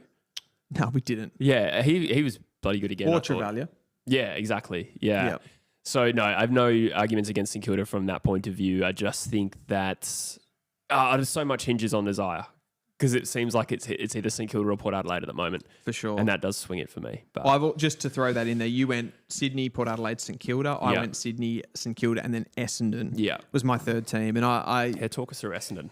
Yeah, so this one's probably the most speculative, I feel, of all of my picks. But I've got them obviously above Melbourne, Port Adelaide and Carlton. And that's mostly because of the fact that I think they've got so many benefits or advantages from the draft. Getting NGA players like Kako, Swade, El Ashkar, all of those players are going to essentially be free hits for them. In the coming years, they've got Kobe Buick, who's a potential, top 5 pick in the coming drafts. They've got another guy, Blake Justice, a really highly talented NGA prospect. Sounds like a superhero. Yeah, I know. What a cool name. He's an absolute superstar. He's been playing for Calder this season as a bottom major and just dominating. So they've had a lot of advantages in that space, and they've done that as a club. They've sort of, hooked that up with the area that they've got and all that sort of stuff. So they're doing really well there, and I think that's just going to give them so many free hits Like really, as long as, maybe of all of those small forwards, as long as one of them becomes like a really top line player, the midfielders like Justice and Buick, if one of those guys becomes a really top line midfielder, as well as the drafting that they'll do around that. And I think they have drafted pretty well. Like Angus Clark, I think was a really good pick. Yeah. In last year's draft, Zach Johnson as a late selection as well. So I do think they're building something. I don't know how far they can take that with Brad Scott as a coach. And like you said, I think they're one of those big Melbourne clubs that's kind of anchored a little bit by their history. I feel like some of the stuff that's happened to them has kind of weighed them down quite a lot. But they've been through a lot with the Asada thing. Yeah. Which was only really a couple of years there, but it was I think there was a little bit of a resilience. I was actually thinking the other day it's actually kind of crazy how Essendon didn't become where North and West Coast are, considering that Asada scandal. They had one really bad year and then played finals sometime after that. I actually think from a performance point of view straight after it and what it kind of did to their fan base, like I feel like galvanised their fan base. Yeah, okay. More so than, for example, like if you look at Carlton right now, who just seem to have this sort of like relationship between the club and fans seems quite toxic. Yeah. At least at times anyway, particularly when they have a season like this year. But Essendon, I feel like fan to club is still pretty strong with them. And I think that's largely out of the drug saga because they felt like they were really harshly treated. Yeah, okay. In the whole kind of saga. So it was an unfortunate situation. Yeah. But clearly they've, the jokes about them not playing in finals, like clearly that's connected, right? Yeah. All this stuff. Like it's not a coincidence. Yeah. On Brad Scott, I mean, you're a North Melbourne man, so you'd have a better perspective than me. But I actually thought in his tenure at North, he did a pretty good job of building or maintaining a competitive, culturally strong team that could batted above their average on talent consistently. Yep. And I feel like we're starting to see signs of that at the moment with the Bombers, like right now with half their players out. Sure, there has been some horrific losses over the stretch. Like I think of a few to the Bulldogs. But overall, I feel like I think that's a sign of a good coach. What were your thoughts on Brad Scott as a coach? Always a very good game day coach. Yeah, okay. Like as far as getting, like you said, he's got a team. How do I make this team beat my opponent? Yes. Just that simple part of the game, like really good at that. Yeah. I feel like he's got a little bit of, and how much of this is influenced by other people at the club at the time and stuff like that, it's hard to know. But I feel like there's an extremeness to him. Like you had this period at North where he was like, he almost wouldn't play anyone but senior players that had experience. He was really wedded to that. Here's Cooper Trembath, actually. First gamer, getting a shot at goal. He was really wedded. Sorry? He scored it. Well, our stream's behind. She's saying he already kicked one earlier. We missed it. There you go. Producer Vicar there just calling me out. Yeah. Second goal here. That was great producing. That was great producing and made me look really bad. Brad Scott. So I think he would do extreme. So he's playing all of those older kind of players really consistently. And then he just decides to, at some point decides to just cut the place open and then go super, super young. And I think there's probably an element of what we're seeing there with Essendon this year, albeit a lot of that's been controlled by injuries.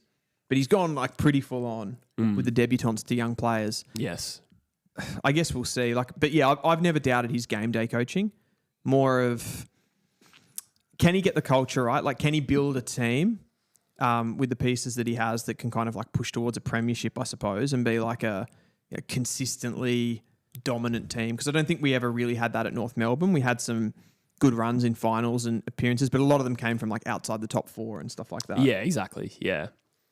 But it was such a sliding doors moment for North when that off season where, Harvey and Petrie, when everyone was cut, basically, that was really the beginning of, not the end, but the beginning of what the next 10 years would look like. I wasn't against a cut of some sort. Sure. I think there was definitely it was a moment for transition, absolutely. But yes. Specifically Brent Harvey. Yeah. I just think that was such a bad decision. Dal Santo, fine. He was a guy that had cut a mercenary in some sense. I think he was really good for the club. Who was the other one? Higgins was involved in that, was he? Sean Higgins, yeah. Was he traded at the time to the Cats? Possibly. I can't remember if that was in the same window. But yeah, Petrie was one as well. I think there was 4 senior players, so that makes sense. I'd have held on to Harvey and Petrie, and I was okay with everybody else, but that's still a pretty significant hold to hold those two players. Brent Harvey is a massive club legend. Yes. At North Melbourne. He was a terrific player. He was playing amazing football up until even the season that he got cut. There was just no reason to do it. There's really no rational reason that should have happened. Yeah. Yeah, I think it was like 13 cuts, I reckon he did that year. And then I think in 2019, a couple of years later, he did another 13. I feel like that's really hard. And when it includes guys like Brent Harvey, it's so damaging. It's like thousands of games of experience cut in one hit. And someone that like deeply understands the club. Yeah, absolutely. So who have you got next? That was kind of Essendon, or the top three covered there. So you, just to recap that, you had Sydney 1, Port Adelaide 2, St Kilda 3. Yeah. I went with Sydney 1, St Kilda 2, and Essendon 3. Yeah. I'm going to change what I've got in the notes there. I will go Essendon as the next one. Okay. I think there is some decent talent on that list. I do think it might not be a popular thing to say. I do think they have the coach they need right now. And I do think with enough time, they'll get there. If we're looking at list specifically, I think it's starting to take the mold of a bit of a Brad Scott-esque at North list, which is decent players, but who are their A graders? We still don't know. With Essendon, there's young enough where that can change. You know, Nate Caddy could be a superstar of the competition. Yeah. Like, it's still possible. Yep. But I would say them, and then I'd probably group Melbourne and Carlton together. They're the two clubs that I probably have similar narratives at the moment, but I feel like maybe the D's have done a better job at hitting the draft over the last couple of years and potentially anticipating this situation they're in now, which is a list that's over the hill, or at least a lot of their best players were, and clearly not in contention for finals. Carlton is now arriving at that reality. Would you agree with that, in that Melbourne have just a little bit ahead with their drafting? So I have them at 4, ahead of both Port Adelaide and Carlton. Oh, that's right. You did have Port Adelaide later, yeah. Yeah, which is that's the biggest outlier of our two lists for sure. But yeah, I agree with everything you said on Melbourne. I think they're a really difficult team to rank right now, and I did consider them above Essendon because I do actually think they've drafted really well. I think there's elements Melbourne are almost a strange club in that there's like elements of the system, like everything that's working. They obviously they're recruiting over a long period of time now has been really good. I kind of worry about them, and largely this kind of them being down the list here for me isn't on the players that they have or anything like that. It's like what's going on with the club. Sure. Just moved on the coach, which was probably the right decision. I'm not even saying that was a bad decision. But just so many off-field cultural type issues over 2, 3, 4 seasons. Like even a lot of their senior players, like you're not really sure what's going on with them. Like Jake Lever's a story. Yeah. Stephen May, just, I don't know, as much as he's such a good player, like he just seems like a terrible guy to have around your club on some level. I know he's probably like super competitive and those sorts of things, but seems like a pretty hard guy to work with. Petrarca and Oliver have also attracted their headlines. Yeah. And obviously that comes with, like, particularly with Petrarca, like it's obviously the profile's grown over a long time, and that's on some level, all of that's kind of affecting, and then the injury kind of blows all of that up. The Oliver stuff's interesting. I think there's an element of off-field stuff with Oliver as well as maybe the type of player he is and the game changing a little bit around him as well. So kind of what they once had is sort of dying, and they probably, ultimately didn't make the most of some of the players that they had, but it really comes down to, for Melbourne, I think, like, obviously who the coach is that they get. There's a lot of like off-field stuff to tick, like with their CEO and stuff like that. I think that's all up in the air at the moment. Yeah. And just whether these young guys come along, Harvey Langford, Xavier Lindsay, Windsor, Rivers, these types of players. And I think at least with moving Goodwin on, you get a new coach that comes in. He's probably going to give these guys more opportunity over the likes of Oliver, Viney, Petrarca. Yeah, that's true. I think re-signing Cosy Pickett was a huge win for the club, like in terms of PR, but also just, I think had that gone the other way and they had been flushed with a few draft picks, it would have been nice. But I think that could have been a real turning point into them descending even further. I mean, we're talking about a team that's finished 5th last 2 years in a row. I don't know what the live ladder is or anything like that. But a team not in contention, they're already struggling. But, I feel like if Cosy Pickett, who is still a young talent, what is he, 24, 23, 24? Yeah, he's young. I should have mentioned him in that group. Yeah. Had he left, I think it would have just put them in this really negative place right as Tasmania is about to enter the competition and change the landscape a little bit. So that for me too, like I mentioned it with Nasaya as well. It's the same conversation, but Pickett, Nasaya, that level of player, you can't assume that, like, there's almost like no amount of draft picks that help you replace a player like that. Yeah. Because you can't assume that you're going to get anybody that good. Yeah, exactly. But I do like some of the guys the D's have drafted, particularly in the first round, like Windsor, Xavier Lindsay, Harvey Langford. I haven't seen much of Tholstrup personally, but... No, he looks okay. I think he's probably a rung behind those guys. Yeah. McVee will be another one they'll really have to battle to keep this year. For sure. He's a good player. Again, probably like they're a bit short in the key position stocks. Yeah. And again, like it's a good point that you made earlier about the fight to keep or like attract talent when you're like just another Melbourne team. Yeah. Particularly with them without necessarily like the biggest fan base kicking around as well. They're not like a Collingwood. They can't offer that. Yeah. Yeah, they sort of have to wait. You know, like it seems like Geelong, Collingwood, Hawthorn can see if they can get the player, and if they can't, that's when the other clubs come swooping in. It's actually, yeah, that's a perfect way to put it. So after Melbourne, I had Port Adelaide and Carlton at the bottom. You also had Carlton at the bottom. Talk us through that. Yeah, I mean, so just to distinguish where the D's and Carlton are, we're talking about teams that have presumably come out of their window. I certainly feel like Melbourne have. Carlton, I mean, they have spent less time out of contention. When did they finish last year? Am I tripping? They made the finals last year. And that was against the Lions. They lost the elimination final. When it was like 60-0. Yeah, I was like, I didn't miss a year. Yeah, so then prelim into elimination final into whatever the position they're on now. Both times knocked out by Brisbane at different stages. Yeah, that's right. So, I mean, it's probably still in that early phase for Carlton where you don't quite want to throw the baby out with the bathwater. Well, you want to be conscious of not doing that and capitulating and blowing up your list too quickly and to be too reactionary.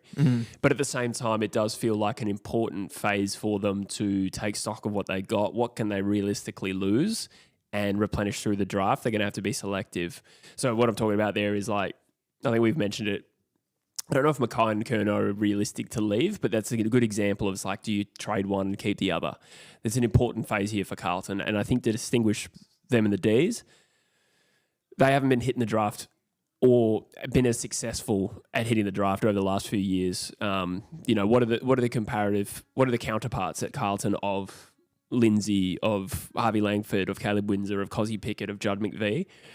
Ollie Hollins, Jesse Motlop, Elijah Hollins, who's traded in cheap. Like they're just, I would love you to swoop in and come up with some Carlton young players. I know they drafted Jagger Smith. I think Hollins is probably the one that sticks out as a higher pick. Yeah, that they've got through. I think most of their like positive drafting happened sort of not the generation before, but like 5 years before. Like Kerno and Wiedering and these types of players. There was a trade for Chera in 2021. And therefore they didn't take a pick in that. Hewitt comes into that midfield as well. But true, yeah. Yeah, that like for me, they've just got assets in like all the wrong areas for a modern team to perform really well. That's kind of the overarching thing. I will mention, to play devil's advocate on this as well, that what I mentioned about Essendon having some competitive advantages from NGA and stuff, they do have a couple coming through, like Harry Dean, good intercept defender that they're going to be able to put on the books.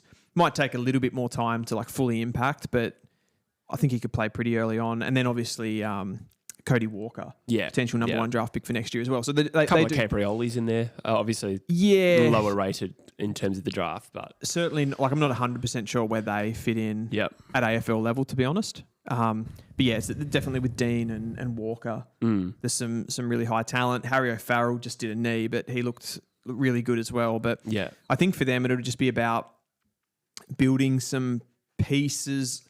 Like, I don't know, not being so, like, with the way that they structure up, and this is going to come into, like, whether they keep Michael Voss as well, and it looks like they seem to be backing him for the time being as well, but he seems to have a pretty specific way that he wants to play, and I'm not sure if that's going to be what's going to win premierships. Yeah.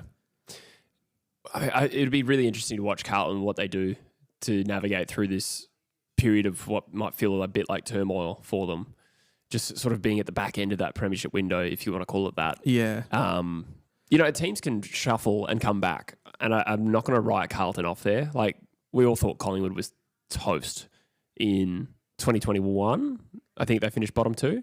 Yep. Like, no, everyone was like, yeah, of course the window's closed. Yeah, grabbed Dacos, which was pretty handy. Yeah, that's true. Yeah. Yeah. That's going to be hard to replicate. But the point being is I think Carlton, they do need to be strategic in who they let go and who they keep. And even if those players that they keep are just there to navigate the next list transition rather than try and help them win a flag, it's an awkward position to be in. But in summary, further behind than Melbourne. Yeah. And therefore the least attractive right now. With that Collingwood comparison, I think it's like fair to note that Collingwood have been a more successful club. Yeah. You know, this century. Yeah, they more played so in than a Carlton. final. Carlton just don't seem to be able to kind of get past a certain level. Yeah. Which has been a major problem for them. But they certainly remind me, like, overall, as a team that, you know, sometimes you say, like, our team, like, there's too many athletes in that team and not enough footballers. They're like the other way. Right. Not enough athletes. Not enough athletes. Yeah. And some, you know, good traditional footballers without the sort of high-end athleticism, I think. I'm just reading the comments here. So much uncertainty with the Ds and Blues. I would agree with that, Werty. Werty103 says that. Billy Cap says, just imagine if Sydney can somehow get Jamara, Frost, and maybe Garcia from Dogs. Dangerous. That's a couple of cool little trade possibilities there, isn't it? Like what will happen with Jamara? Frost could be actually someone, just so many key defenders in that Hawthorn team that he hasn't been able to break in. I think he's got a role to play. Like he's not a superstar, obviously, but could definitely come in and play a role at AFL level. Yeah, didn't he stay loyal last year? I think the writing was on the wall because they got Barris and they got Battle, and he's like, no, I'm going to stay at the Hawthorn Footy Club. Yeah, there was like, and I don't know, that was weird because I don't know what they promised him, but there was definitely some communication from the club that like, no, he's still in our best team. Yeah. He's clearly not, is he? I mean, no. But I mean, could sort of be a bit like the Will Schofield story at West Coast, just to bring them back into it. But I mean, like hanging around as depth at a club that could win a premiership is probably more attractive than say, you know, the Will Schofield example was that he got into the team via an injury in the finals. I mean, he wasn't. He was in the team, in and out of the team all year, but, you know, was around the mark and then came in and played a role on grand final day, a great role. And maybe that's part of Sam Frost thinking there. Who knows? Definitely could be. I mean, you'd still, if you're at a club like Hawthorn with what they did last year, it's kind of painting a picture of what could happen in the future, right? You're not exactly going to want to straight away jump ship to like a North Melbourne or something like that when you can see the project ahead of you. And he was at Melbourne when they were... Oh, was he at... No. I was going to say he was at Melbourne before they were good, but I don't know. I think he was actually... I can't remember when he left, but I mean, if you've got that competitive... Like really, you should have that competitive drive in you that you're like going to back yourself in and make the team, right? That's right, yeah. We'll circle back here, I think, to 2025. And we did a ladder predictor. Was that 2 weeks ago that we did that Yeah. We sort of tried to predict out who was going to miss the finals, who was going to make the top 4, all of that sort of stuff. From memory... We had Hawthorn as the unlucky team to miss the top 8. And I think we had Brisbane outside the top 4. When we did it, I reckon they had just lost to the Gold Coast Suns in a big way, which wasn't enough for us to knee-jerk. But it was a difficult run home. It had implications on the way the finals would shape up. And as it stands, they're actually probably less likely to make the 4 now. But it's happened for different reasons. For a different reason. It's happened in a different way than what we expected. Yeah. I think based on our selections too, like you're looking at like Collingwood, who are probably a little bit more vulnerable now. Yes. I think we might have had the Giants in the 4. Again, based on a good draw and a presumption that they'd probably beat. I don't think they made the 4, but they made a prelim. That's right. Yeah. We had Gold Coast in the 4. We did. Yeah, okay. Which I think will still happen. I think there's a high likelihood that will happen. I'm just going to like go through some of the games here, that like the big games that were sort of a part of that. Yeah. So one of the big ones that we got wrong in round 21 was Dogs versus Giants. Mm-hmm. We tipped the Giants to win that game. That's the worst one. That was like the 3rd game after we did this? Yeah. I think that was largely my fault. I'm going to take some... I did tip the Dogs personally. Yeah. I remember you saying that. Yeah. Crows versus Hawks. We got that one correct. Yeah, line ball though. Hawthorn were better than I was expecting. And I remember you said, and it was a good point, like when Hawthorn lost that game, they looked really good. Yeah, they rose in my estimations having watched that game. Having lost the game. Obviously, that shows you what a draw can do, though, because you can still lose a game and look really good. Yeah. D's obviously beat West Coast, Suns over the Tigers, Swans versus Essendon, and then the next one that we got wrong was Lions v Pies. Yeah. Who would have thought that the Lions beating Collingwood, we thought, okay, maybe the 4 is safe, but it's the Pies that they beat at the G and then they lose at home to the Swans. Yep. It's funny how life works. It is funny how life works.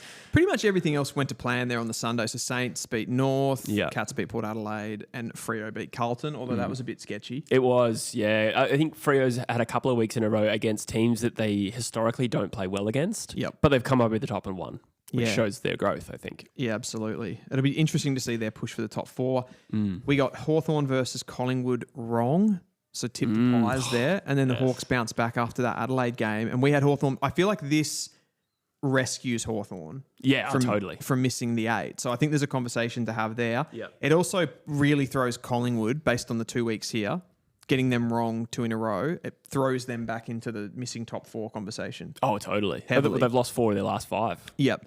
And then everything else goes to plan and the Lions slip up against the Swans, which now puts their top 4 hopes in massive jeopardy. You could have a situation here, Jesse, where Collingwood and Brisbane both missed the top 4. It was probably the most expected grand final matchup for a large part of this season. And it could still happen, but it is funny to... It's like, I mean, Collingwood's kind of more capitulated than Brisbane. Brisbane beat Collingwood at the MCG and looked $1 million. Like, how are we in this position? I suppose there was also the Gold Coast loss. It's so interesting because when we did that, we did a ladder predictor, I reckon, 8 weeks ago. I don't know, 6 weeks ago, something like that. Yeah. And both you and Druzy in that video tipped Collingwood to drop games and finish, I think, 3rd. I had them 3rd, yeah. Yeah, I think you might have both had them in 3rd position. Yes, yeah.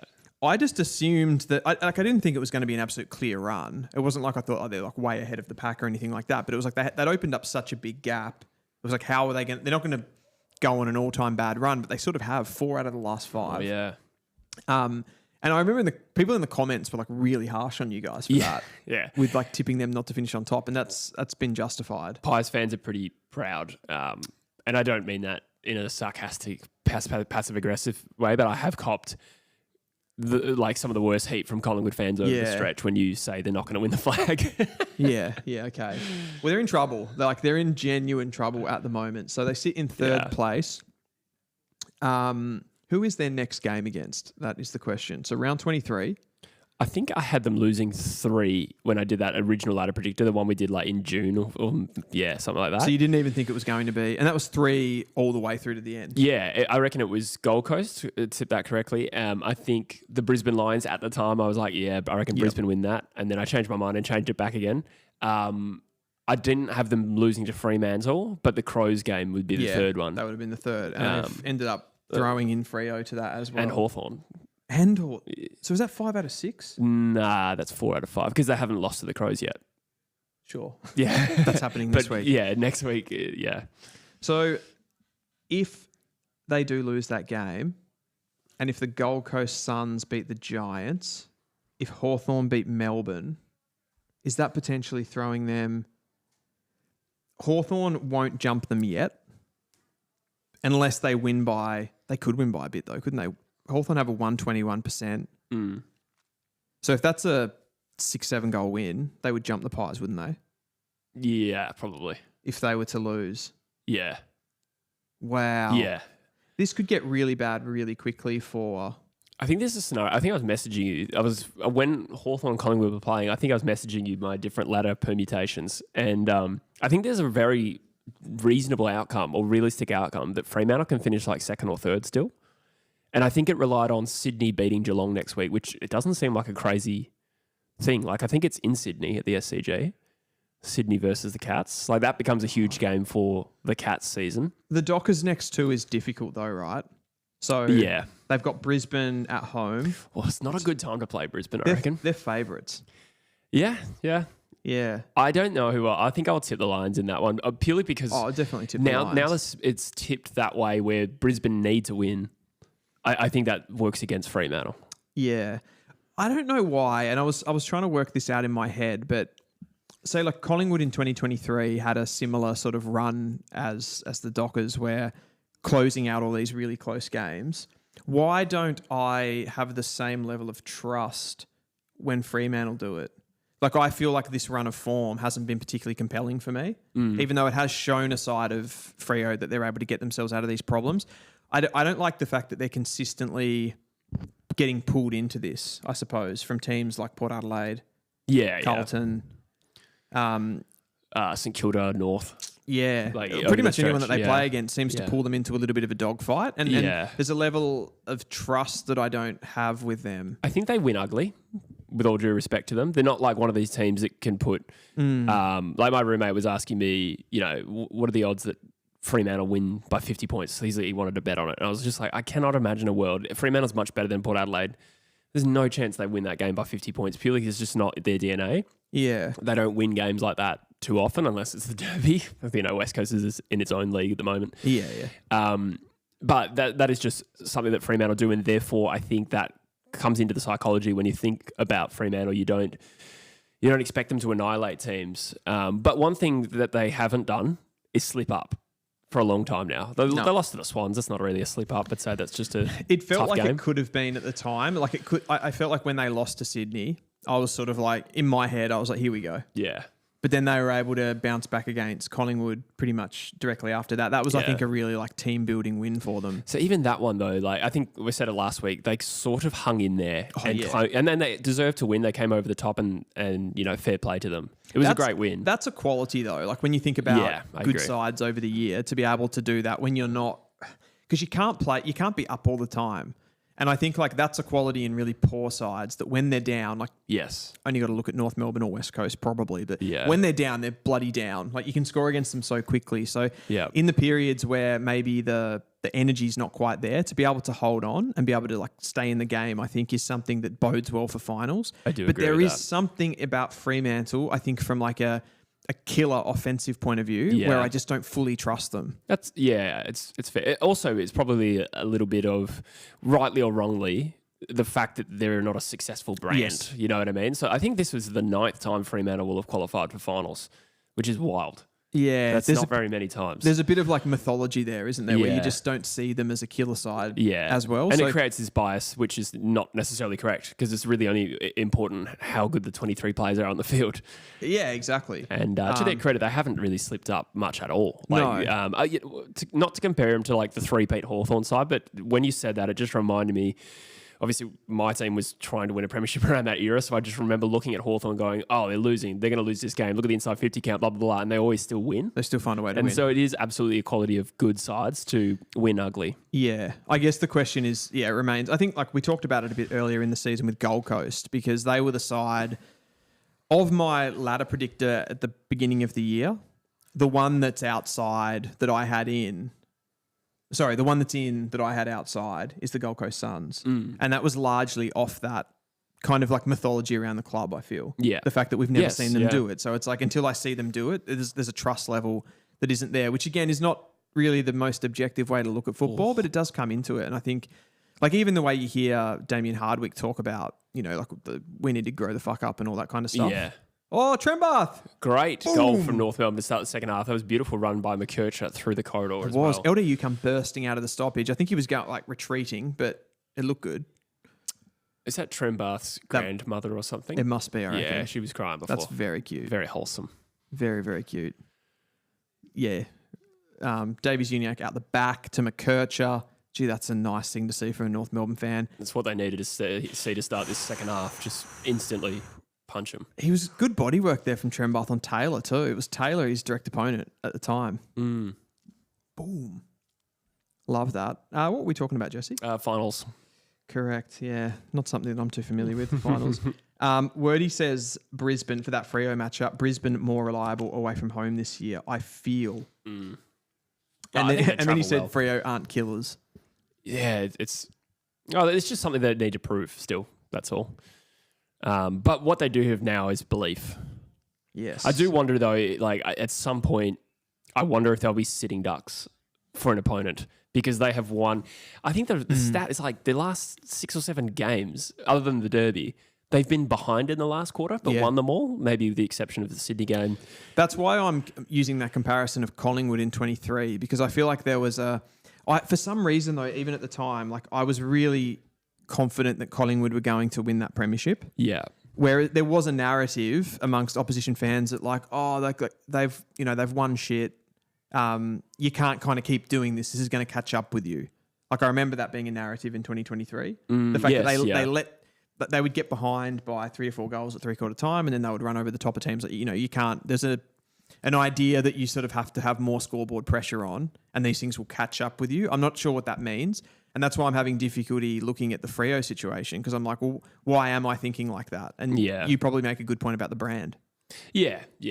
I mean, I do think I do worry for them a little bit, having just sort of scraped by so many times in a row that it might capitulate. And by worry for them, you mean you're really happy? I'm preying on their downfall. What I will say is I've sort of thrown a lot of not super flattering analysis at Fremantle, but what I will say is one thing I really admire about them is how united and how much unity there is at that football club, and the pride with which all of their players talk about.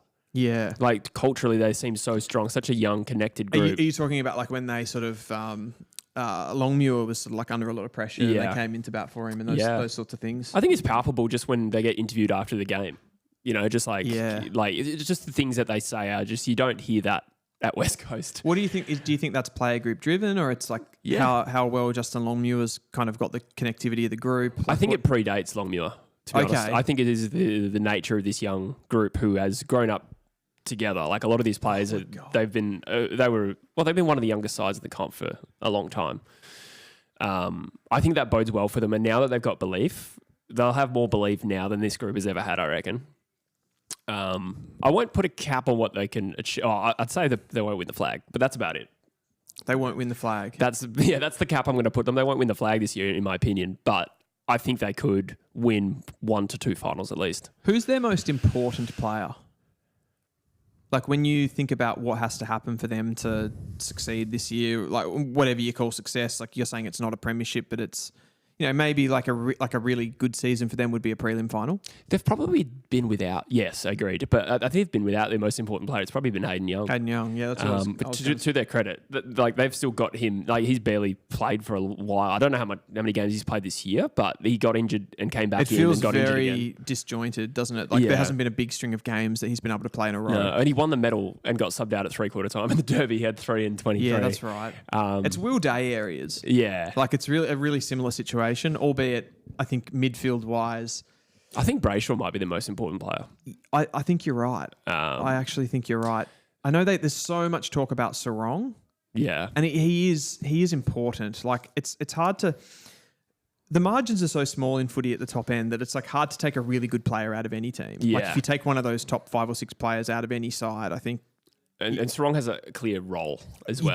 He does. Right, yeah. Yeah, he's such a big part of what they do. But I do sort of agree with you with Brayshaw in the way that he carries the ball, gives them something a little bit different. And then like his defensive work, his athleticism to get up and back and just get from contest to contest is probably better than anyone in the league. Yeah. Like that 2-way running midfielder, I think is so good. So agreed. It's kind of like unsexy for the casual viewer.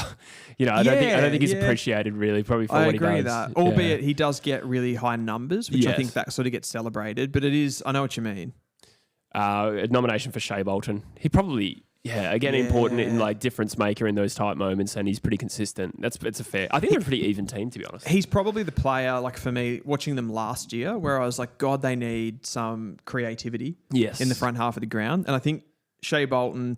Murphy Reid too. I was going to say Murphy Reid's given them that creativity in the forward half of the ground as well, which is a lot to put on a young player. But he's just given them so much. Like it's hard to remember a player that's come into a team and just had such a identifiable role straight away in a good team. I mean, like as far as like maybe Jacos would be the other one. Yeah, it would be. Yeah, for sure. Yeah, short memory. But I get your point. Yeah. Should we do a quick as we're going through this, just do a quick ladder predictor? Yeah. To follow up to see what those games have actually done. Yeah, I might have a tinkle. It's been so long, a record amount of time. Can we do that on your computer though? This is a bit off the cuff. Oh, do it like can you get the ladder predictor up, because it doesn't work as well on an iPad. Yeah. I feel. Let's do it. I'll have a look at the comments. Yeah, cool. There we go. So we're ready to do that in a minute. Yeah. As we go back to the centre stoppage, I mean, North are getting pretty battered here. It's close to 50 points. O'Halloran out of the midfield. No. Good mark. Good Comben. Good boy. New Haven says, the only ship to never sail in Freo is the Premiership. Oh, that's good. Woody says, actually, no, I'd say Jackson is probably their biggest wild card player outside Young. That's a really good point. Not someone that came to mind, but yeah, like the incredible versatility. And I think like in this kind of stretch of games where they've had to win them late, I feel like Jackson, he probably hasn't been the most consistent player across like the first 3 quarters in those games, but seems to be able to, because of his adaptability, he seems to be able to like either win a clearance in the middle of the ground, push forward, create, a mismatch on someone who's kind of fatiguing late in games. So I think he is really important. That's a good call. Yeah, people saying Murphy Reed. Tracy, I'd have Tracy up there, but I think given what else they've got in the forward line, like you do still have clearly Voss and Amiss downgrades, but they're decent enough players, I think, that you could have them. If Tracy was to get injured for a short time, I think they could sort of cover him a little bit, at least in output. Shea has the experience and the mentality for finals, says Billy Cap. Yeah, for sure. Like his time at Richmond obviously will help with that when it comes. And I think we've probably seen that from him. Like he has been a player that struggled a little bit to find genuine consistency throughout a season. Like he probably doesn't have those like season-long individual awards, but he does pop up in big moments. And when you have, forward half stoppages and stuff like that, super important in finals when you just need somebody to find space. He's the sort of player that can absolutely do that. Phony X, I think that's how you pronounce it. Who's been your favourite underdog team this year? That's a really good question. When you say underdog team, I assume you're meaning like surprise packet kind of team. I'd probably say one that I've enjoyed is the Western Bulldogs, I think, a lot, albeit that they've been maybe a little bit disappointing in some of their bigger clashes. But they're a really fun team to watch, like a really good forward half team. Like the midfield's brilliant, Richards, Bontempelli. I love that Liberatore is still a gun. Yeah, I know. He could be such a player that just falls off like late in his career, but he's just done so well to keep longevity going. Yeah. They got Sam Darcy, who's awesome. Unlocks Aaron Norton, I think, as well, who's been really good. So I don't know. It's they're just a fun team, aren't they?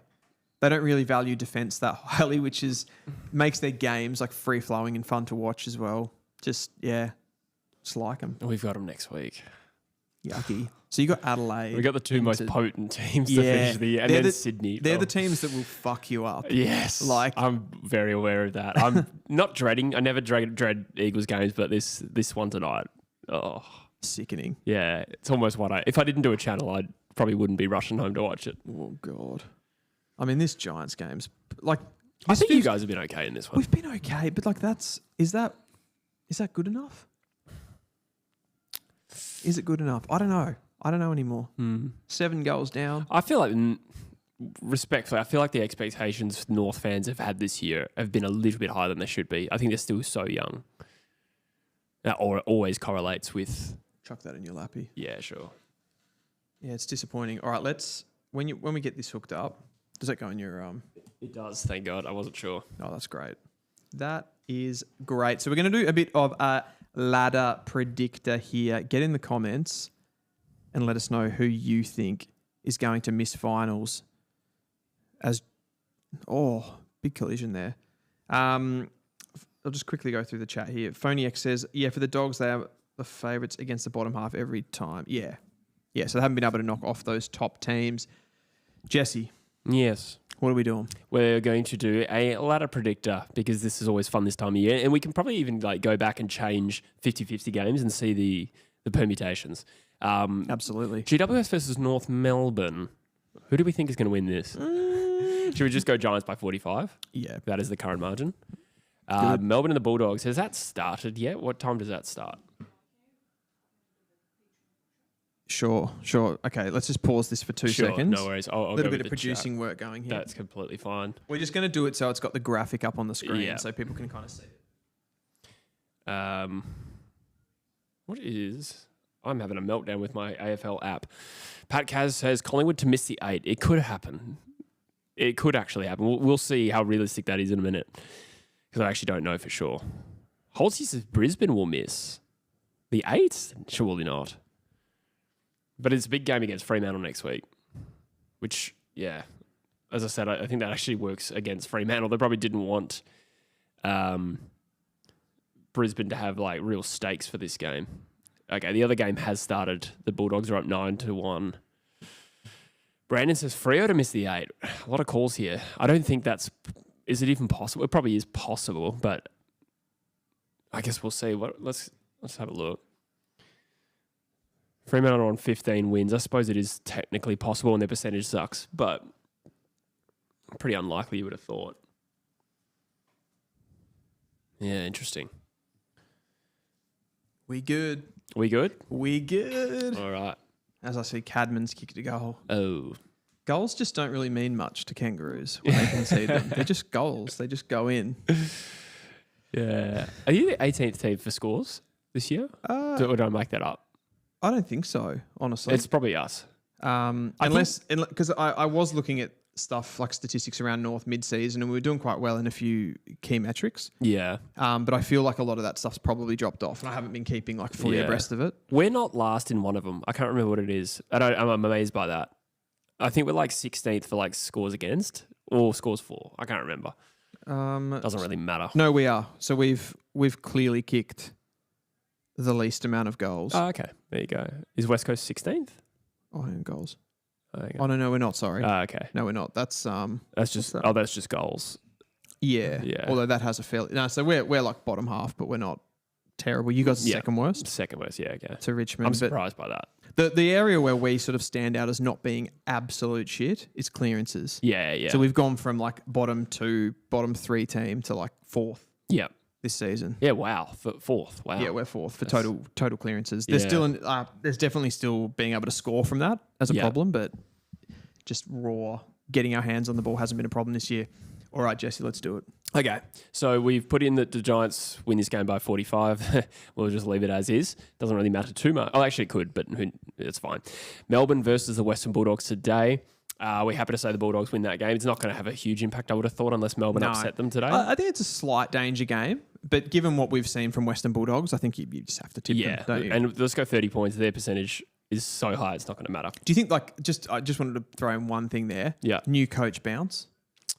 Yeah, is it Chaplin? Yeah. Yeah, he's coaching today. Yeah, just sometimes you see that little bit of a sugar hit. Yeah. Randomly. I really hope that Melbourne don't win this game because this video will come out like when we clip it up, it'll come out after the game. So if we've got the first one wrong, that will change it. Yeah, we just have to trust them. We can go back and change at the end.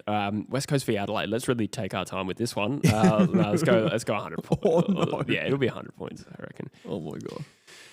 St Kilda Essendon, you'd think St Kilda win that. Again, it doesn't really matter for this. No. So this is the first real big one. Yep. Fremantle versus the Brisbane Lions. We did say Fremantle were favourites at $1.77. Yep. I'm personally, like I said, at that trust factor, and given that Brisbane really need to win it, I think they win it.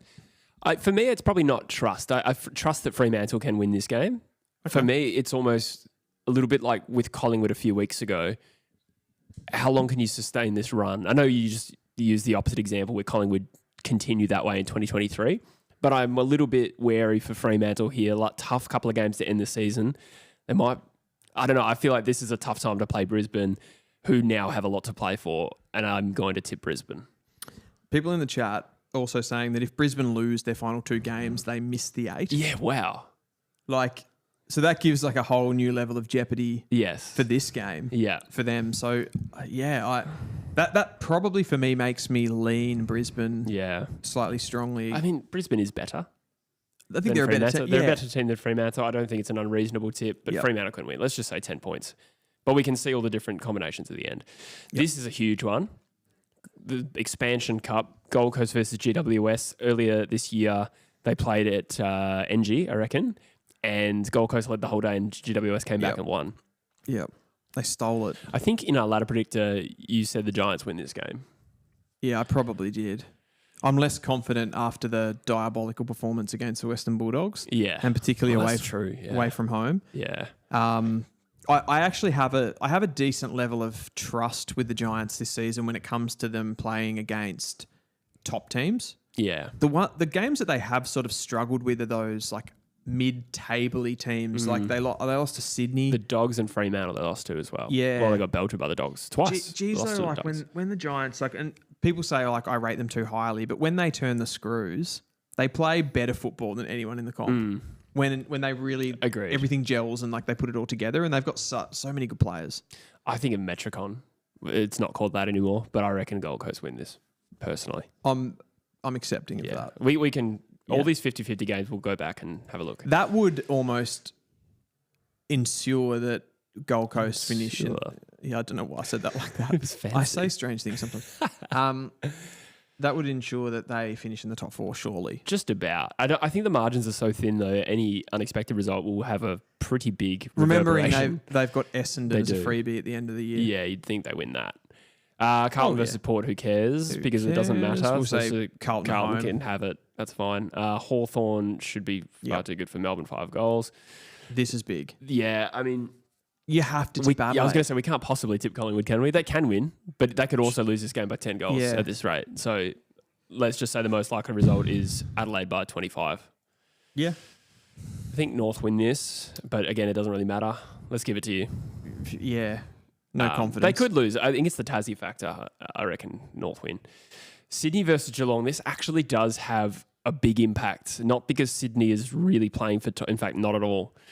I don't think they can make the 8, can they? They've been the most compelling spoiler team. Absolutely. Yeah. Yeah. So they could win this game, but it does have a major effect because if Geelong lose this, then other teams then slot into the top 4, and one of those could be Fremantle. Yes. Who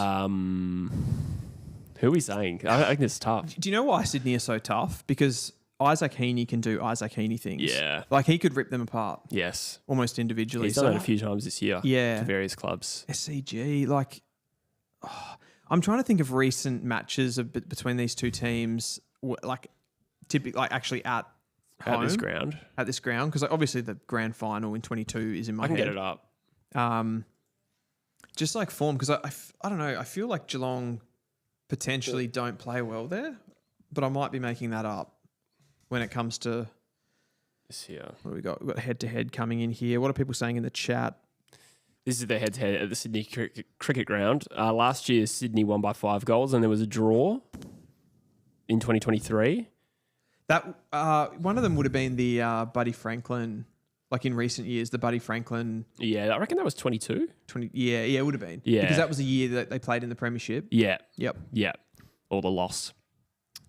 Yeah, the premiership for Geelong. Yes. But yeah. So at the SCG, Sydney have been getting the dubs, as far as I can see. Billy Cap says Sydney win. I would almost be like willing to tip an upset here. Yeah. Should we go 1 point? And again, we'll go back and revisit it because it's one of those games. Oh, tough one. 72. That's fine. Who cares? Who cares? Carlton will win for that probably. Now this is also a bit dicey, but I think we have to say Collingwood will win this game. You have to. Yeah, for this. You have to tip it, but that is an enormous game because what I want to know there, round 24. What's happening? Where are they? What happens if they do lose? Can you just do can we just do for a second? Like I'm not going to tip against them, but. Okay, what happens if they lose? Well, they're second on the live ladder, and then they're down to 6th if they lose that game. Oh, that's scary for them. Yeah, and that's mid-round too. They don't play Melbourne well. No, they really don't. We'll go back and say that. Yeah, we'll say the Pies. Port Adelaide versus Gold Coast. Yeah, this is a tough one. Banana skin game here for the Suns. Yeah, you can't. There's no trust factor for Port Adelaide for me. Yeah, to win this game. Yeah, I know what you mean. We'll pencil it in, but. They just haven't done it. They haven't really given you any evidence to suggest that they'll win that game. Yeah. Adelaide dispense with North Melbourne pretty easily, I would have thought. Easily Geelong, yeah. Sydney, nothing game though. You've got to go Giants. Yeah, you'd have to go the Giants there. I feel like the Saints play them well though, but I could be wrong. Okay. Bulldogs and Fremantle. Okay, look at the ladder here. Yes, this is what I want to go through. That's crazy. So, because Fremantle could easily finish like 3rd still. That's how tight these margins are. But if they lose this, they're out of the finals. You're kidding. Still. I reckon if I'm looking at this correctly, let's just say the Bulldogs win this. There's still games left, but Fremantle's, that's their last game of the year. With 15 wins. 15 wins, won Richmond and the Bulldogs premierships. Far out. And possibly even Brisbane last year. I thought they were like 100% safe now. So did I. I mean, that could happen. It could happen. It relies on us getting all of these predictions right. But we've tipped them to lose to Brisbane. Yeah, and the Bulldogs, which is quite likely, and the fact that if they had to win that game, if they had to beat Western Bulldogs to make the finals, that would make it really terrifying for them. I feel. Yeah, they could galvanise them too. You always look at the potential. Well, yeah. You protect yourself. Well, I didn't want to use the unfair logic because I just said Brisbane now have stakes, so they'll beat Fremantle, and then use the opposite logic against Fremantle. Yeah. I think that comes back to trust, though, doesn't it? It does come back to LG trust. Sports says Brisbane won with 14.5 wins last year. Thank you. Yeah, there you go. Incredible. Yeah, and then Fremantle in this scenario have 15 wins and are now outside the 8. Your mate Graz says Fremantle are finishing top 4 True Footy. They could though. I know he's taking the piss. I love how passive aggressive True Footy. Yeah. Won't even use your real name. I do like him. He's funny. He comes in with the most nonsensical stuff, but he's good value. Thanks, Graz. Graz? Graz, yeah. I'll go with Graz. Grazzy. Okay, this is crazy. Yeah. So, okay, Brisbane v Hawthorn at the Gabba. I no longer think that this is a gimme for Brisbane because I was kind of underselling Hawthorn a couple of weeks ago. This could absolutely be a Hawthorn win. It absolutely could be. I feel contradictory, though, myself, after saying that they're going to go over to Perth and beat Freo. Sort of like being relatively comfortable about that and then saying like Hawthorn could win this at the Gabba. Yeah, that feels... doesn't make any sense, it doesn't. Yeah. But I agree with, like, given the way that Hawthorn have performed in the last couple of weeks. I mean, then again, though, like we have that Adelaide game as an example. Like they went over there, they played really well, but they still lost. Yeah. It's... Yeah. You would have to go Brisbane. We'll go Brisbane. That's who I would lean towards. God, there's so many games in this season. I keep thinking we're about the end. And Gold Coast that would be the end. Okay, so Gold Coast finished second. What? This is really just an exercise to see what's possible rather than so in that scenario where you've got Collingwood 5th, have Collingwood lost both games or one game? They lost one game. Wow. Because they beat Melbourne, but they lost to Adelaide. So that's all they have to do to miss the 4. Yeah. From where they were. Yeah. That is incredible. Yeah. So Adelaide first, Gold Coast second, the Brisbane Lions third. Gold Coast second is crazy. And Fremantle ninth is crazy to me. Isn't it amazing? I'm skeptical of it. Geelong hold on to the top 4 after we had them losing an upset game to Sydney. Yeah, true. That's probably how Gold Coast got so high because of that Geelong loss we gave them. What happens if Fremantle beat the Dogs? Yeah, so let's go through fixture. Yeah, we need to do some... Okay. So if Fremantle beat the Dogs, we go Fremantle by 10 points or whatever. Fremantle get a home final against Hawthorn and the Dogs are out. So that's just an elimination final. There's your wildcard weekend. It is. It is a wildcard weekend. 100%. So do Giants miss under no circumstances based on what we've got happening? What have we got here for the Giants? We have them beating St Kilda and then... losing to the Suns. And the Suns. Wow. So they're in. Yeah. Because I feel that's worst case. Like I still think they could beat the Suns. Yep. And then Hawthorn we had them losing to the Lions. Yeah. In theory there, if the Hawks were to beat the Lions, where does that leave Brisbane? 7th. Yep, 7th on the ladder. And Collingwood 5th. Yeah. That's that scenario. And that would be Adelaide, Gold Coast, Geelong. Let's go one step further and say Fremantle beat Brisbane. So in this scenario, we've given Fremantle both their wins. And they're in the top 4. And they're in 3rd, and Brisbane are in 8th. So Brisbane lose 2 games, they're still 8th. They're still 8th. That's interesting. So they can't miss then. Or can they if the Dogs beat Freo? Yes. Oops. Oh, my. Brisbane go to 9th. I don't think there's a world, given like what we've just gone through there, and that's why I kind of wanted to do this. We can't predict this because we just don't know what those games are going to be. Like it just gives you so much variance in the different outcomes possible here. Yeah, I don't even think I can be confident that there's like a likely scenario. Yeah, no, me neither. Do you know what I mean? Yeah, like, this is the most likely thing that's going to happen, even though you know that's never going to happen. It's so 50-50. Like there's too many 50-50 games. Yeah. What if GWS beat Gold Coast? What does that do for like someone like a Fremantle? Okay, no, don't need... hurts them. Yeah. That's if GWS beat the Gold Coast? Yeah. I was trying to think what's the best possible outcome here for Fremantle. He just can would it be consistently Brisbane protects beating himself against Freo. 6? I'm just curious because I think there's a world. I was curious because this might happen to me. No, I just yeah. They're a big variable they're a big wildcard in the last 2 weeks to dictate. Absolutely. Wordy says, can Pies miss the 8? Could they if they lost to Melbourne? So where are we at? I feel like they still made it. No, they're not if they lose both games. Oh, brother. Oh, this is actually. There's been a narrative this year that the season hasn't been great, but the last couple of weeks here is crazy. This is actually mental.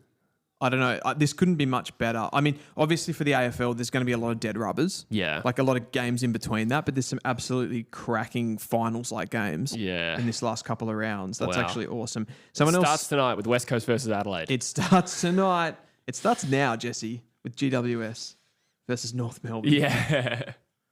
And we have had a bad run of stinker fixtures, and then games that are meant to be great end up massively one-sided this year. They do actually. But the and drama that could, of this, to be honest, these big games that could still happen, but they still are. They're meaningful. They're still interesting because of the permutations. Yeah, absolutely. Someone asked Benji G Man says, did Adelaide finish first in all of those scenarios? Yeah, but we kind of left Adelaide alone there because we didn't. Change. I think we need to go back just in one scenario here. Like there is a chance that Collingwood beat them. Exactly. Yeah. Where are we? The only thing that's really pulling me away from Collingwood. I said Carlton? Sorry, Collingwood. I thought you said Collingwood. I don't know. Maybe I did. Yeah. Collingwood can still make the 4 if they beat Adelaide. Geez, they look slow in that game against Hawthorn. Yeah. Yeah. And that's exactly how they looked back at the beginning of the season when the Giants pumped them up in Sydney, and you were like, "Wow, this team!" It's like there's the old narrative, but they look so slow to be able to cover the ground. So David King was actually he was talking about that and kind of the loss that Bobby Hill and McCreery both being out of the team massively affects the look of how they cover the ground because those guys are the ones with sort of genuine speed in that team. So I think that's probably something to note if they can get back. Hawthorn's pace off halfback really exposed them as well. Yes. Yeah, well, they're stacked with speed, aren't they? And a lot of athleticism in that team. Liam Harvey says, Freo win both games. Sydney beat Geelong and Adelaide beat Collingwood. Freo get top 4. Yeah, okay. Yeah. Wow. Billy Cap says, watch Melbourne beat the Doggies and the last 2 weeks going to be boring should we do that, actually, just to see? It's a good point. Oh, would that make it boring? Yeah, because there'll be no top 8 race. That would suck. Because they'll be just out. Yeah. Because they're basically a game behind everyone, right? Yeah. But their percentage is so high that they become a threat if they can match another team. Yeah. Yeah, so... but... If they lost to the Ds, they're out, for sure. But what if they then beat Fremantle? Oh, no, we already have them beating Fremantle in this scenario. Yeah, okay. Yikes. So is that the most likely we feel? Oh, I've changed it so many times. I have no idea. we don't know. We don't know anymore. I don't know. But I think our most likely... Well, the one that we did first run, Fremantle, is 9th. That's crazy. My sort of overarching takeaways there would be that we consistently had Adelaide, Geelong and the Gold Coast in the top 4. No, because Sydney beat them. Oh, in the 4? Yes, Geelong, 4. Sorry, we're in the 4. You're right. Yeah, not necessarily a home final or anything like that. Yeah. But they were the 3 teams that I think were consistently there. Yeah. The 5 to 8 section, I can't really think of a takeaway there. There were so many permutations where anyone could have dropped out of that 8. Yes. Other than to say that on our first run, Fremantle was that unlucky team to finish 9th because we have them losing to the Bulldogs and Brisbane. I mean, I don't... That's not out of this, it's not out of the world. It's not, but it's also... Yeah, I don't know. Crazy. It's not crazy. It's there, not a beyond the realm of possibility. 3 minutes to go in the third quarter. It's a stinker of a game, but that's kind of what, in a way, these live streams are for, right? Yeah. They can be for big games, but if you have a game like this, you just talk through everything else that's going on in the competition. You've done a great job of running this conversation while your team is playing. They're not exactly very compelling, are they? Yeah, well, yeah. West Coast Richmond, when we did this show a fortnight ago, that game got so bad that I was able to check back into the stream. Like I was actually engaged in the chat. I think back to when we did the consecutive like North streams against West Coast and Freo. Yeah. That was trickier Yeah, for sure. because there was a lot going on in those games. They were close. Yeah. Sam Taylor has taken like, I reckon, 6 marks since we've been doing this. Yeah. It's frustrating me so much. Oh, God. Has there been growth from North Melbourne this year? Like, if you had to find some positives for me, what would you pick out? The things that I'd pick out as positives, the dominance. I know you don't sort of 100% agree with me on this, but like Tristan Sherry's dominance has been something that gives me hope going into a lot more games because I do feel like we can. I haven't been anti-Cherry. Are you mixing me up with Drews? No. Maybe a little bit. I might be mixing up with Drews. Yeah, you guys were sort pro Cherry. Maybe it was just the All-Australian conversation. Possibly, yeah. And you guys had him down a little bit lower. Which, I think I had gone. I think that's what I was. okay. Fair enough. So it doesn't mean you were. I know. I still think he's a good player. Very good player. Yeah, I think he's turned into like a really dominant stoppage ruckman. Yes. Yeah. And he's just he's just one of those players that he leads really well. I feel like the way that he plays, like he gets after the opposition. He makes us a little bit more of a tough team. Not that we are overall, but yeah, I know what you mean. It just gives us that physical presence. And I feel like we go into games now, and I think against certain teams, I go like, gee, we could get at them. We could actually get at them in the midfield and get our hands on the ball. And then, yes, most likely they'll win the ball back off us and score against us, but they'll have to get the ball off us at least. Yeah. And we'll have some kind of like territorial dominance in the game. Like I mentioned that we're up in the top 4 for raw clearances. Was that a Cooper Harvey? Was that Trembath? Might have been a Trembath. Who's number 6? Is that Harvey?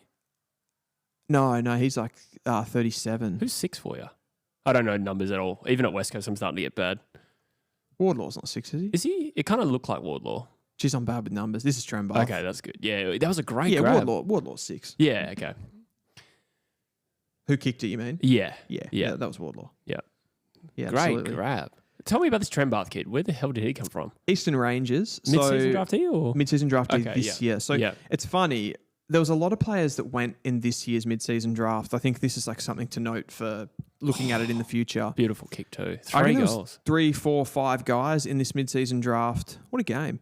Who got picked up, who were tipped to go last year. So last year was 1 year out of their draft year. Trembath's an example of this. Oscar Smart's an example of this. All of the conversation for them was last year for the mid-season draft. They missed, and then they went a year later. So I think it's like the idea that recruiters are kind of looking to see how much their head is in the game a year, like 1 year on again. Yeah. So it's like, okay, you missed your draft 6 months ago. Yeah. The mid-season draft comes around, but we want to see what you can do when you've kind of missed an opportunity again and see how much you can kind of commit to being, I guess, like a non-professional player. Yeah. Bit of a mentality stakes. So he was one of those guys. So he's sort of like a year and a half out of his draft year, so still quite young. He'd be 19 or 20.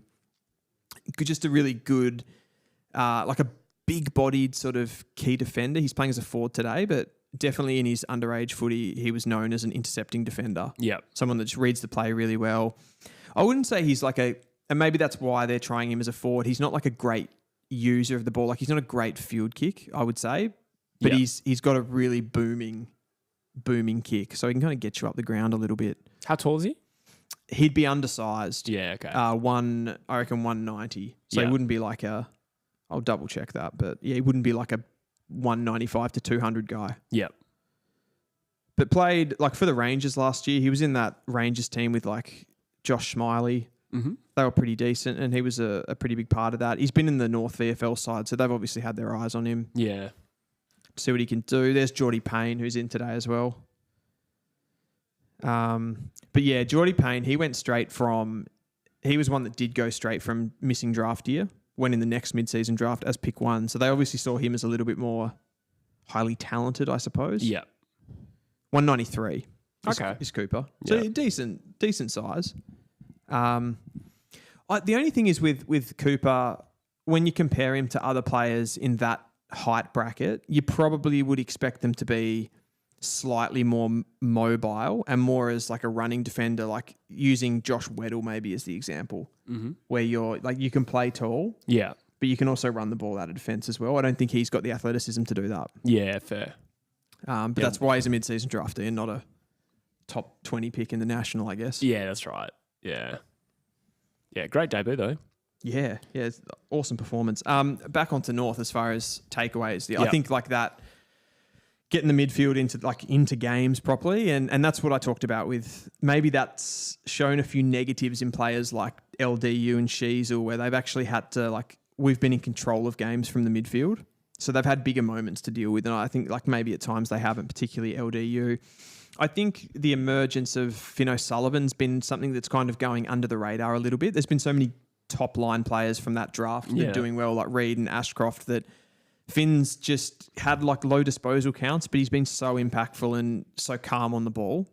I think across the season, that's been really good. And we know his attributes that he's got. So if he can sort of start to get a little bit more of the ball, get into games a little bit more in his second year, I think he's going to be, of all of those guys like Wardlaw, Sheasel, McKercher, Dersma, all of these sort of young players, I think potentially Finn O'Sullivan has the most versatility to his game. Yeah, definitely. And could potentially be the best of all of those guys. Yeah, he can play forward and back, really. Yeah. You could see him playing across all three lines. Yeah, good overhead from memory. And the other big one that's sort of coming to mind is Paul Curtis. I think he's a little bit interrupted with that suspension in the middle of the season that was controversial, but he's gone to become a top line sort of small forward, I think. So he's been someone that we've kind of unearthed over considerable time. Outside of that, I feel like most of the other areas are kind of negative. Obviously the draft, the decision to trade that draft pick away last season with Matt Whitlock's looking like a real error. Have you worked out that, has it occurred to you that you essentially traded Caleb Daniel for that pick? Yeah. Yeah, we've done that. Okay. It's very comfortable Yeah. where I'm at with that. I mean, I think the decision to bring Caleb Daniel for that sort of a pick is a disaster. He is just so clearly, I think he was so clearly not really almost like an AFL standard player at the Western Bulldogs in his last year. He was so clearly declining. Yeah. Look at him every time he gets on the ball. He can't get away from anyone. He can't get through anyone. He just doesn't have any power to his game. Yeah.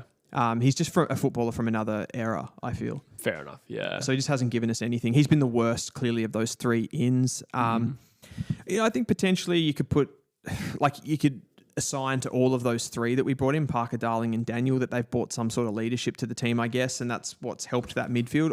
I sort of, from an outside perspective, kind of put that down to maybe Luke Parker. Yeah. Maybe that's, I'm looking at that a little bit too, what's the word for it? I'm sort of, because he looks like the kind of guy that would be like that from the outside. Yeah. Luke Parker, he looks like a real culture guy. Yes. So I'm putting that all on him. I guess there's other elements to that as well, but I don't know. I just think he's been awesome. I think he's been one of our best players this season. Okay. Yeah. And he's important from a leader because we just don't have a lot of leaders in that team. Yeah. Is Combin, just forgive me if you said it, would you highlight Combin as somebody who's really taken strides this year? Or was that already true last year? I feel like for me, that was something that I was pretty confident that he could be this, a high-end interceptor. Yeah. I think he probably has gone to another level this season, but it was, I don't know, that one felt maybe more natural for me. Yeah. Whereas, I think a Paul Curtis is probably more surprising. Gotcha. Sherry got injured at the beginning. I think that was the beginning of last season. Was it? Or was that the year before? I think the year before. Yeah, Sherry was already there, wasn't he? Yeah. But he's kind of gone, I think he's gone to another level as far as bringing the mids into the game. Yes. He wouldn't have been in the All-Australian conversation 12 months ago. No, he's definitely had a massive year. So he's had that kind of double jump. When someone they go from kind of a nothing player to a something player. Yeah. And then to be you want to go to that, make that next jump, which is kind of the hard one. Yeah, exactly. That's where he's gone. Gee, I just saw Finn Callahan on the screen there. I haven't noticed him much today. No. That might be a ideal time to have a look at some numbers. Billy Cap is asking why West Coast delisted Cully. So I feel like we talked about it, but I can't remember when. Yeah. That might have been off camera. Might have been, yeah.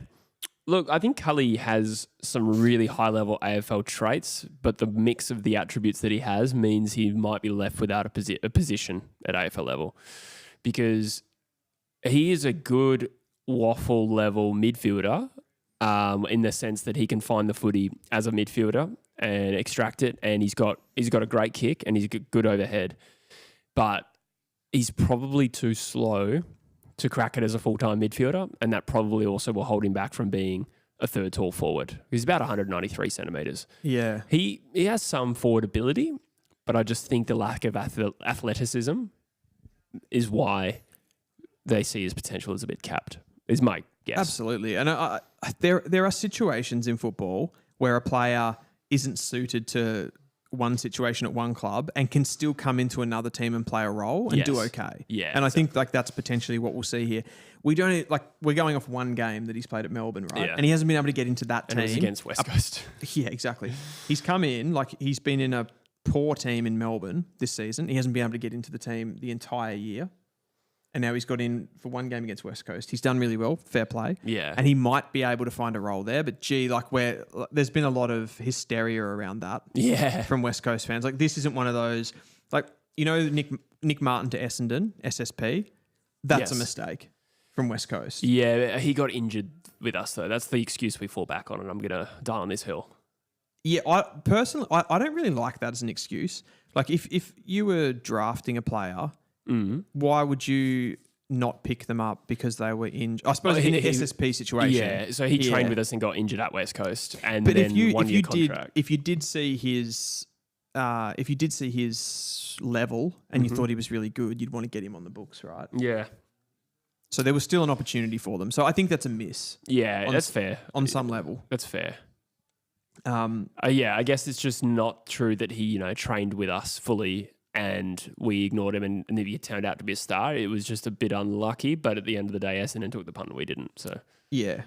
I guess that's what I'm sort of saying overall. But that one, because of the like Jai Cully's not that. No, like we know he's not that. I'm sure you can find players at West Coast that he probably deserves a spot over. That's probably true. Yeah. That doesn't mean that to cut him was a bad decision. Yeah, yeah. Sometimes it just your contract's up at a bad time.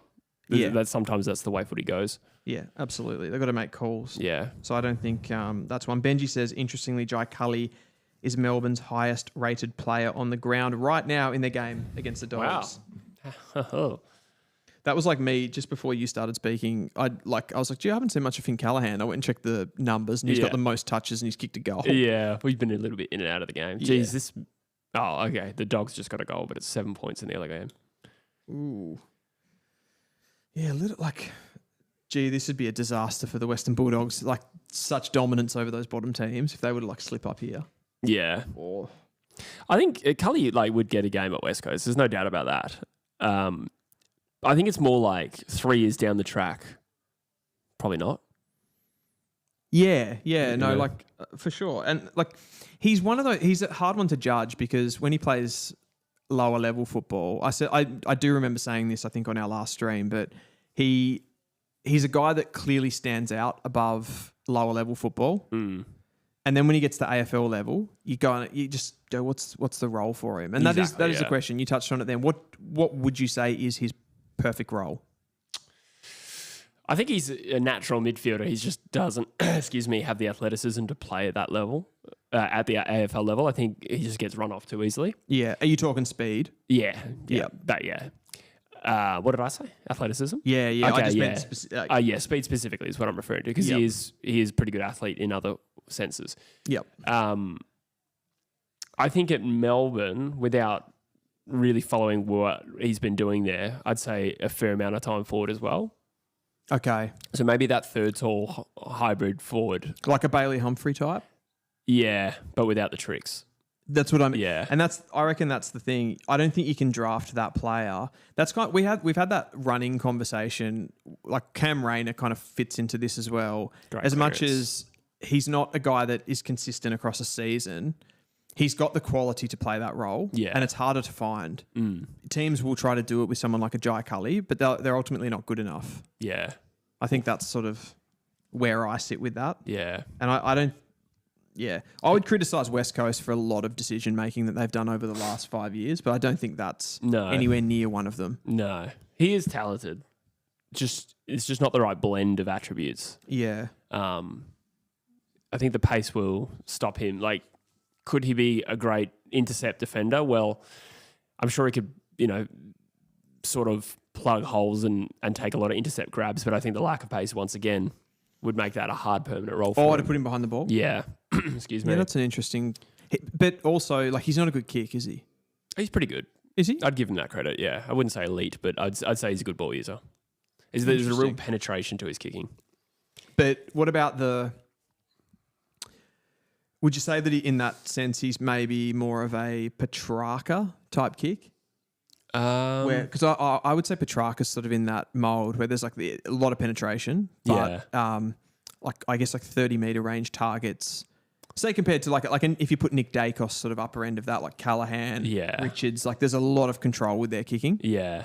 Look, a small sample size. Kelly hasn't played a whole lot of AFL, but I don't associate bad skill errors with him at all. I think he's a pretty tidy kick of the footy at worst. He's just an AFL standard kick, Matt, then maybe. Yeah, maybe even above average if you just... Okay. I reckon, yeah. Interesting. That's not how I saw him, but again, I haven't watched enough of him to make a... Yeah. Look, yeah, he hasn't... I guess you've passed up an absolute gem there. It's more like when he's got a set shot, like let's say he's taking a marker around the ground, he can hit a bullet from a standing start. Okay. What's it like under pressure? Probably a little bit different. Yeah, okay. Interesting. But small sample size.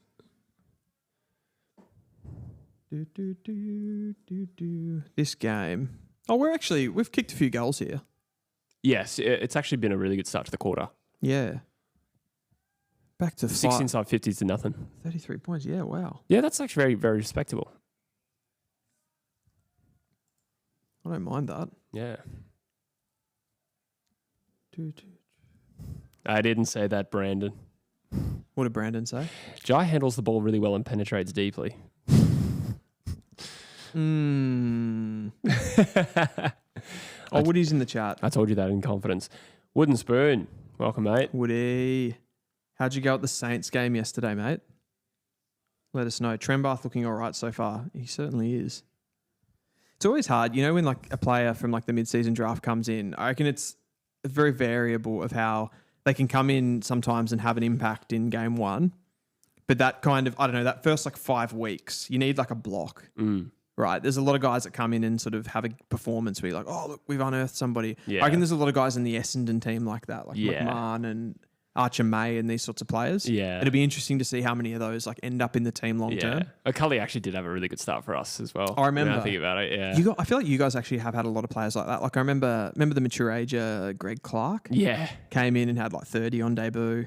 Yeah, that's right. And we lost that game by 110 or something like that. Look at Darcy Jones's obscene agility there. Yeah. Yes. Yeah, 100%. But yeah, it's one thing to come in and have a game, like a statistical game, but to fully impact, I think it's another story. What's a respectable margin tonight for Adelaide West Coast, in your opinion? Ooh, is that in the chat? Yeah. Oh, I like that. Grumpy Goron, respectable margin. I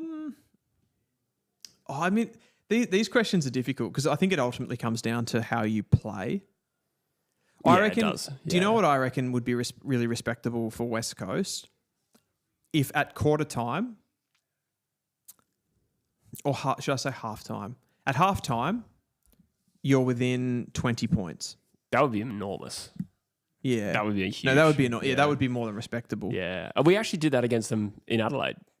At halftime, we were right in that game, and then they blew us away in the second half. I feel like respectable, though, has to be that you slightly overperformed expectation. Yeah, but there are no expectations on West Coast. I think everyone's saying the same thing about this game. Yeah, I don't know then. What, 50 points? Yeah. Like, I guess it goes into thresholds, right? Like, if it's under 50, I'm like, wow. Honestly, nice. I feel like it's how long you stay in the game. Yeah, I agree. Like it's that's really the only way of judging these things. Yeah. Like last week against Melbourne is actually a good example of that because we got blown away very quickly in short periods, but we weren't that, well, I mean, we were far off them, but to put it in contrast, like when we lost to Carlton earlier this year by 34, I was more pissed off. Yeah, okay. Like, it just sometimes it's you got to watch the game to know how to feel.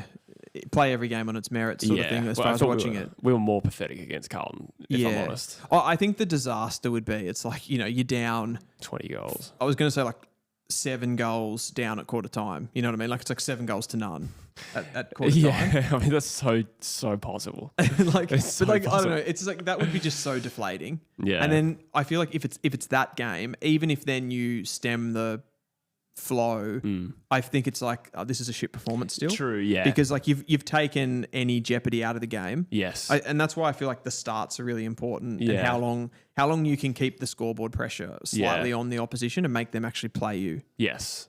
Yeah, that's fair. It can really put a lens over the whole game as well. Like if you start badly or like for instance against Port Adelaide, we started really well. We kicked 6 of the first 8. We were up by 4 goals at quarter time. And we hung in the game, but because we started well, it felt like we were playing well. But in reality, the game got very one-sided. Port Adelaide just couldn't quite score. So that's an opposite example where like the perception, we started really well and felt good about it. But it was actually a pretty poor game. Yeah, like we didn't actually play our brand that well. Gotcha. There's so many angles to that, aren't there? Yeah. It's very nuanced. It is very nuanced. North Melbourne, putting in a performance you could say is definitely respectable. We just got someone in the comments saying Adelaide have heavily rotated their team as well. I didn't actually have a look at the changes to that. I know they wrote. I thought they Tex is rested, and I think like Braden Cook was out or out. I thought they actually kind of got stronger this week. Okay. Other than Tex Let's out. have a look. So they've gone in Rory Laird, Chris Burgess, and Luke Pedler. Okay. Walker, Cook, Smith. Brody Smith, that is, admitted. So okay, no, they Laird didn't get comes stronger. in for Smith, obviously. Yeah. Burgess would be in for Walker, or they're going to do some sort of a...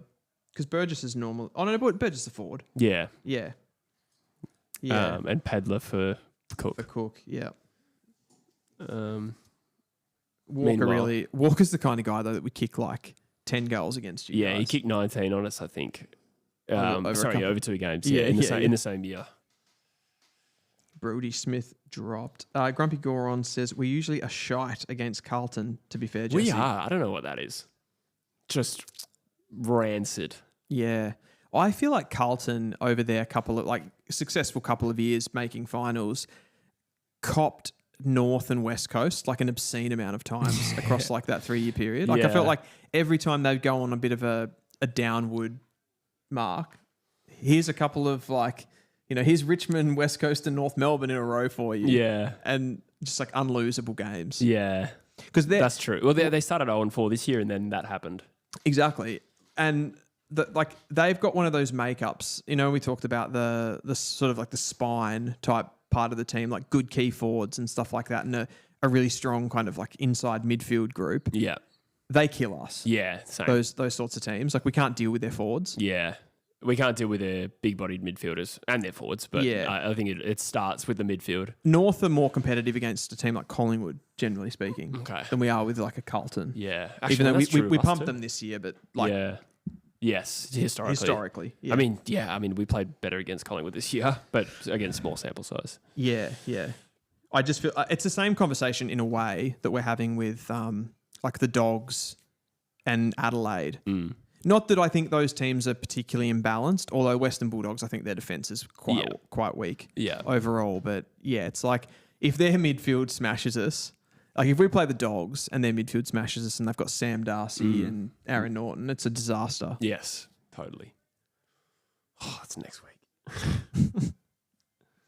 It's like that. I feel like at times it's like that every week in a way. Like unless it's a West Coast or a Richmond for us.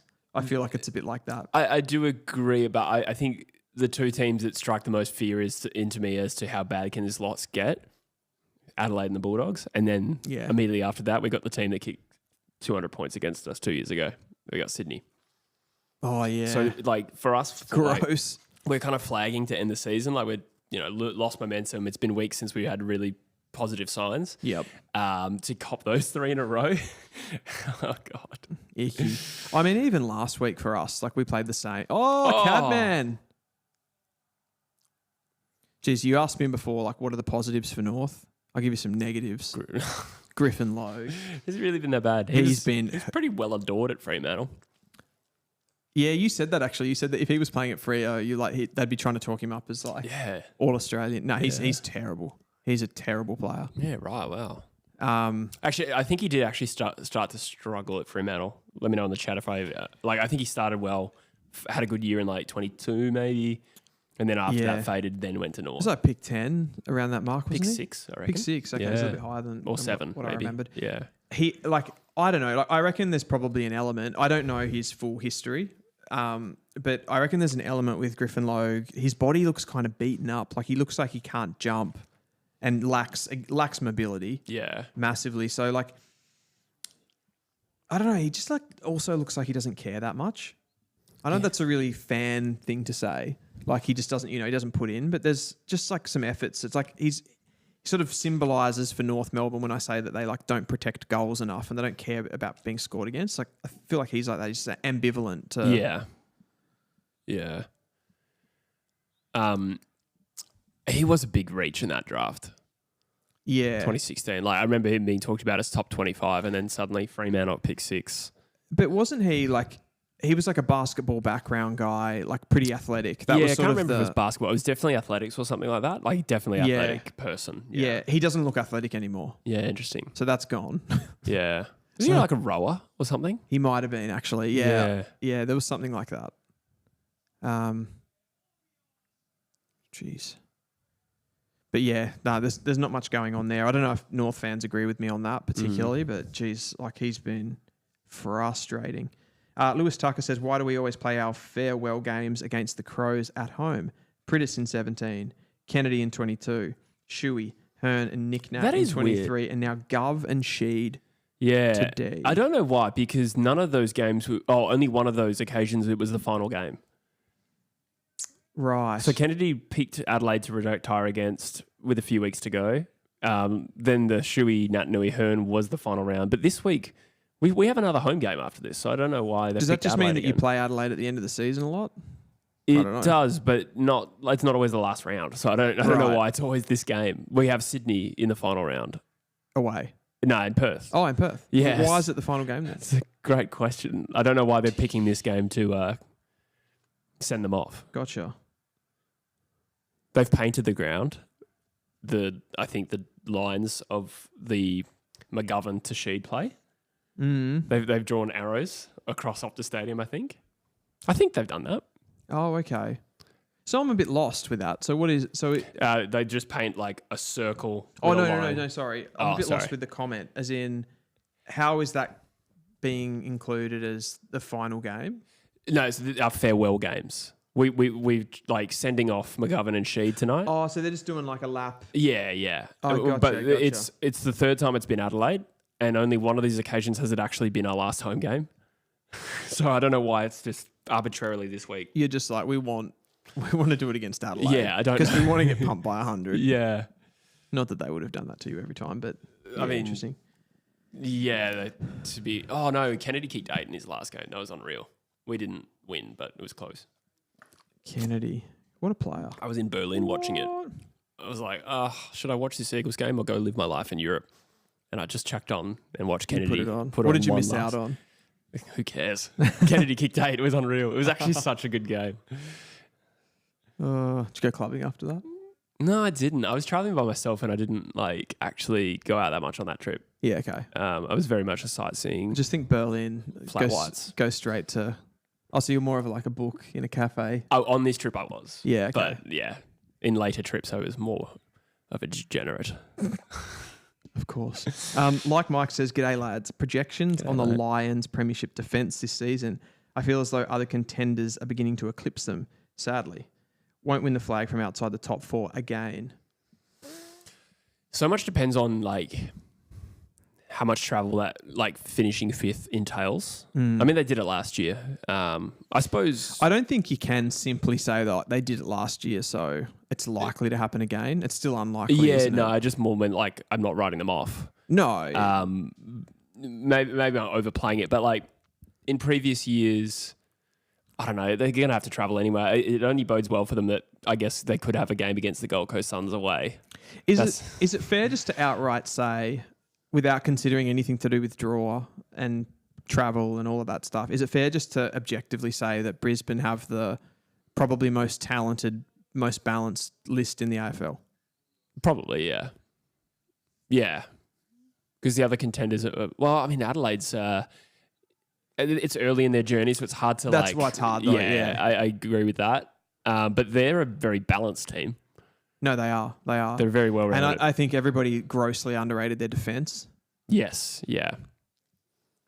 But Brisbane have all of those pieces that you absolutely That's know true. that have done it as well. Yeah. Which gives them that sort of edge, I suppose. Yeah. And Collingwood, while talented, are not balanced in a traditional or conventional way, rather. No. There's a lot of so much experience and nous in that team, but they come up against opponents every now and then, Collingwood, and you go they're just not up to this, physically. Yeah. Be interesting to see what they do. They almost have to trade their way out through this. What I mean is let's say that the wheels have come off hypothetically, which I'm not saying they have, but if they fall into a shit heap and exit week 1 of the finals. Yeah, interesting what they will do. Yeah, and what can you do? I mean, they've got some father-sons and academies this year, right? Like McGuan and... Yeah, McGuan and... It's a Caleb Daniel special, was it? Yeah. Zach McCarthy. Zach McCarthy's the most highly talented of that crew. But yeah, they do have a couple. Yeah. Yeah. So we know what they're going to probably be doing in terms of the draft. But I mean, do they replace leaving any veterans with other mature players through free agency? I mean, salary cap's a factor, isn't it? Yeah, I guess Jack Silvani. That's who they're heavily going after, and all of the knock-on effects of that. It's there was another rumor, if you want to get into this now, but Jamie Elliott. Yeah, to the Gold Coast Suns. To the Suns. That's a big rumour at the moment. And again, a knock-on effect of that potential of bringing in a Jack Silvani and what that does to those contracts, because they've just had so many... They've drafted really well for a long period of time out of rookie-type drafts, mid-season and those sorts of ones, and SSP and stuff like that. So those guys have always been underpaid, and I think there's an element where it's we've sort of done the time now, right? Mycheck and these types of players. Gold Coast Suns going hard at a player like this it's interesting to me. I mean, I think we know they need a small forward like a Jamie Elliott, but maybe it's not. Maybe I'm perceiving them to have a tight salary cap when they don't. The Suns. The Suns, yeah. Yeah, I mean, it's going to bite at some point. Yeah. Well, we can assume he can get a bit of a short-term payday there, you'd think. But he's Queenslander originally, Jamie Elliott, isn't he? Yep. So that helps. He had a good look at Brisbane in 2022, apparently, and his family is still there, and he spent his childhood in Queensland. So the Gold Coast Suns, that could be... How old is he? He'd be at least 29, I reckon. I think he's older than me. I'm 31. Is he that old? I reckon. He might be a year older than me. Played 241 games. You could just see that being successful. Hardly kidding. He is 32. 32, yeah, okay. But basically the same age then. Yeah, that's a new rumour that's popped up. I think, it's Sam Edmund. So what are you questioning Are you questioning it from a salary cap point of view and how they fit them in, or are you questioning where he actually fits into that team in general? The former. Okay. The former. I thought it was an odd move, but as I say, it's presumably, if Gold Coast are offering a 2-year deal, I presume they can make that work. Yeah. I suppose it's not so much about who they're paying right now, the Suns. It's about who they're going to start paying soon. And who it's going to squeeze out. Exactly. The pay increases that some players are going to inevitably receive. Yeah. Throwing into this while we're talking about the Gold Coast Suns and what they're doing, another one that's been linked to them also in this Collingwood squeeze is Beau McCreary. Yeah. He's more odd in the mix. Obviously he'd be on lower money, yeah, I'd assume as well. So that makes it a little bit easier for them. But I feel Jamie Elliott does have a little bit of a point of difference on what they currently have in that forward mix. If you think about what Gold Coast have been able to procure in these drafts with the academies and stuff like that, like Lombard, Rogers in the last couple of years, Will Graham, a lot of guys with speed and power that can play in the forward half of the ground. That's kind of McCreary to me. Yeah. So, what does that do? If you go after a McCreary, what does that do for players like Lombard and Rogers who are trying to push into that team? Elliott's a little bit different. He's just a little bit more clever around goal, and he's going to give you that goal output. And I think that's kind of what they're chasing there. They want that really extreme marking / ground level forward. You could argue Ben Long has some of those traits. Yeah, he's had a great year, hasn't he? He has, particularly in the front half of the year. I think he's dropped off a little bit. But, right, yeah. I do think that overall, I reckon what they're doing there with Elliott that makes more sense to me is He's a bit different to what they already have, which is a massive tick, and it's experience in an area of the ground where they don't particularly have a lot of experience. That's a good point. That would be my say. Well, McCreary is more odd because I think that there's players. He's not particularly experienced, although he's a premiership player. Yeah, he's not like he's not like an a Elliott. veteran. Yeah, exactly. Yeah. No, you're right. I agree. If it's avenues to goal, like Elliott has that over McCreary for sure. And with their forward mix, and Walter, Reid, even King, like still fairly young. There's not a lot of leadership there necessarily. Yes. Yeah, that's true. Yeah, I heard a little scuttlebutt that Jed Walter might be gettable. Ooh. Yeah. For whom? West Coast. Of course. Did you make up that rumor? I didn't, but it's not from a very credible source, so I will just leave it there. But he was a big Eagles fan. He's from Perth originally, so interesting. Yeah. So how did he end up in the? I think we might have talked about this at one point, but how did he end up in the Gold Coast Academy? I couldn't tell you specifically, but I presume he just moved over. His father got fired. Yeah, I think they just moved over at some point. So he is a West Australian originally, but interesting one to consider. My check on that note, for the record as well, Beau McCreary has a 4-year deal. Like he signed a 4-year deal in 2023, so 2 seasons after this one. So that one doesn't seem very likely to me. Okay. That the Suns are so what is he successful. looking to bump up his contract a little bit? I think it's the Gold Coast that have just courting him. Like they've targeted him. See, that's strange to me. But yeah. Fair play. They might be just trying to get as much, depth in position as possible. Absolutely. And gross. And Jamie Elliott, I think, seems more gettable. That one seems a bit more realistic with the contract. Absolutely. And Collingwood inevitably going to have to look at their veterans dropping off one by one as opposed to all at the same time. Yeah. Like this obviously, like with Pendlebury and Sidebottom, I presume they're playing on. Yeah. I haven't heard anything at to the some contrary. point, like if there's not enough money, that's right. It's going to push someone out. Yeah, exactly. Yeah. So this could be mutually beneficial. But he's still also a really good player. He's great. And they're in the premiership window, obviously Collingwood. So that's one to consider. We talked about Myercheck last week as well. It's just Riley Beveridge just doubled down saying he just doesn't see Myercheck signing a 1-year deal. Yeah. So it's kind of like put up or shut up. I think like totally fair from Myercheck's position. Yeah. Just what he's been able to do for them. Like it would feel like a kick in the guts that they're not like they're kind of going like, yeah, thanks man, but we're kind of we don't really need you. I just think it's a bit unfair. This sort of happened with Lockie Schultz, didn't it? With his exit from Fremantle. Wasn't he sort of the narrative was that he was underpaid over time and then he sort of got fed up with it. Felt like he deserved it. Yeah, like he was delisted and put on the rookie list, so therefore he was a free agent. But wasn't he traded in the end? He was traded in the end. Yeah, he was. But they could sign him as a delisted free agent was the quirk. Anyway, we're getting into that. But I remember that being an interesting part of the... Well, I guess like the question there for me with the Myercheck one, it's like, okay, you might say, well, yeah, he's over 30 and we only want to give him a 1-year deal and there's a squeeze, so he's one that misses out.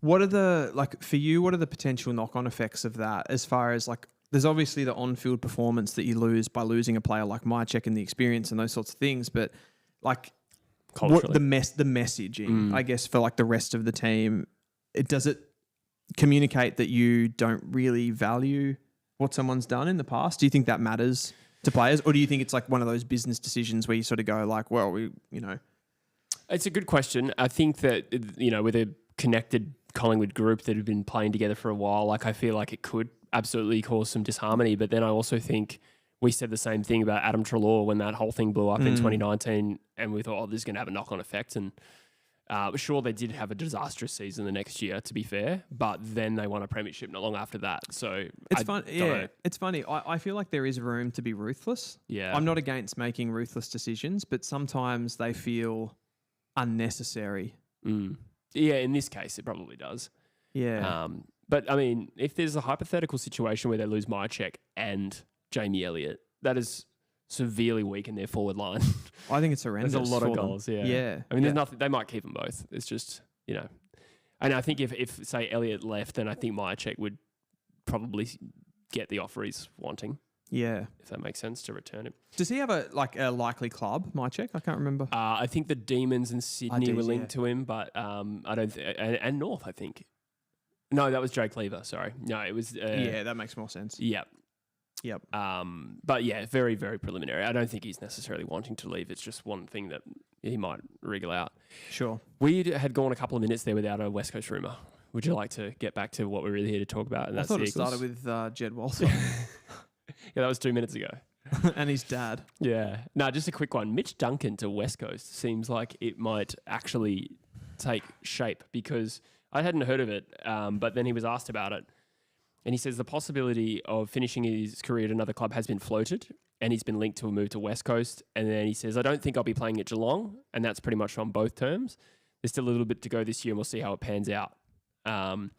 So I guess what I'm saying there, it seems, well, he's openly saying I'm not going to be at Geelong next year. So it's a case of does he retire? He's West Australian. Yep. I suppose look at it from a West Coast point of view, and Geelong's probably not going to lose too much sleep over a 35-year-old Mitch Duncan finishing up. But do you think it'd be a good get for West Coast to get him as a playing coach who then transitions into an assistant coaching role? This is like your classic win-win for me. Yeah. Geelong, kind of surplus to requirements at Geelong. Great player. Absolutely great player. I'd worry about West Coast recruiting him and like the body breaking down and he just like ends up playing no games. Yeah. But it's is it worth it though? Is it worth? Like if he plays not a single game, but he's basically an assistant coach. That's the risk. That's the like. It's minimal risk. Exactly. Isn't it? Yeah. Very minimal. He strikes me as the kind of player with his skill set that is perfect for what you need right now. Yeah. I feel like I've talked about this so much, but like the ball control factor for me with West Coast is terrible. You just like don't have users. Yeah. So not like an 06. Different kind of user. Yes. Drugs. Got it. Yep. Yeah. Good joke. Always takes me a little while. That was a pretty bad joke, to be fair.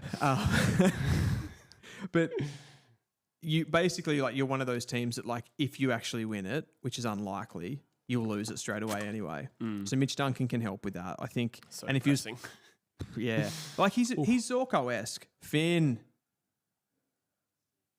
Constanti, you're not very good. God, I love Darcy Jones. Yeah. Like he's not one of my favourite players. Yeah. There goes the final siren. North have lost this one. Well, they're having a shot through Geordie Payne. To cut the margin to a saucy 48 points, is it? If he kicks it, it'll be 48. 48, yep. Yeah. Correct. Yeah, no, win-win. Like you said, even if he didn't play that much, it probably isn't a big deal. I do actually think, though, from an on-field perspective, if he came in, there is some value there. It might be a goal. It's an absolute... It's a great kick, but it's floated. Yeah. No, there's value. There's an on-field value there for me. I think that's a great pickup for West Coast. It seems like it very much could happen. You know what does kind of annoy me, though? Just the idea that like West Coast held on to their veterans too long. Oh, you got an old aging list and then you need to cut all the dead wood and then suddenly, where are all your experienced players at, bro? You need to get Mitch Duncan. It's like, well, we had, and it's more probably frustration that these players didn't hold that they dropped off. Yeah. It's frustration that they became shit players. It's funny. With all due respect. It feels really in vogue as well. Since probably you guys did that, like straight after you did that, it became like really in vogue to have a lot of older players, I feel. Like Cats won that premiership, where they famously went to Mad Monday. We did it before it was cool. You guys did it before it was cool and it kind of didn't... Well, no, you did. I guess you did cut them. We were never as old as Collingwood and Geelong are now.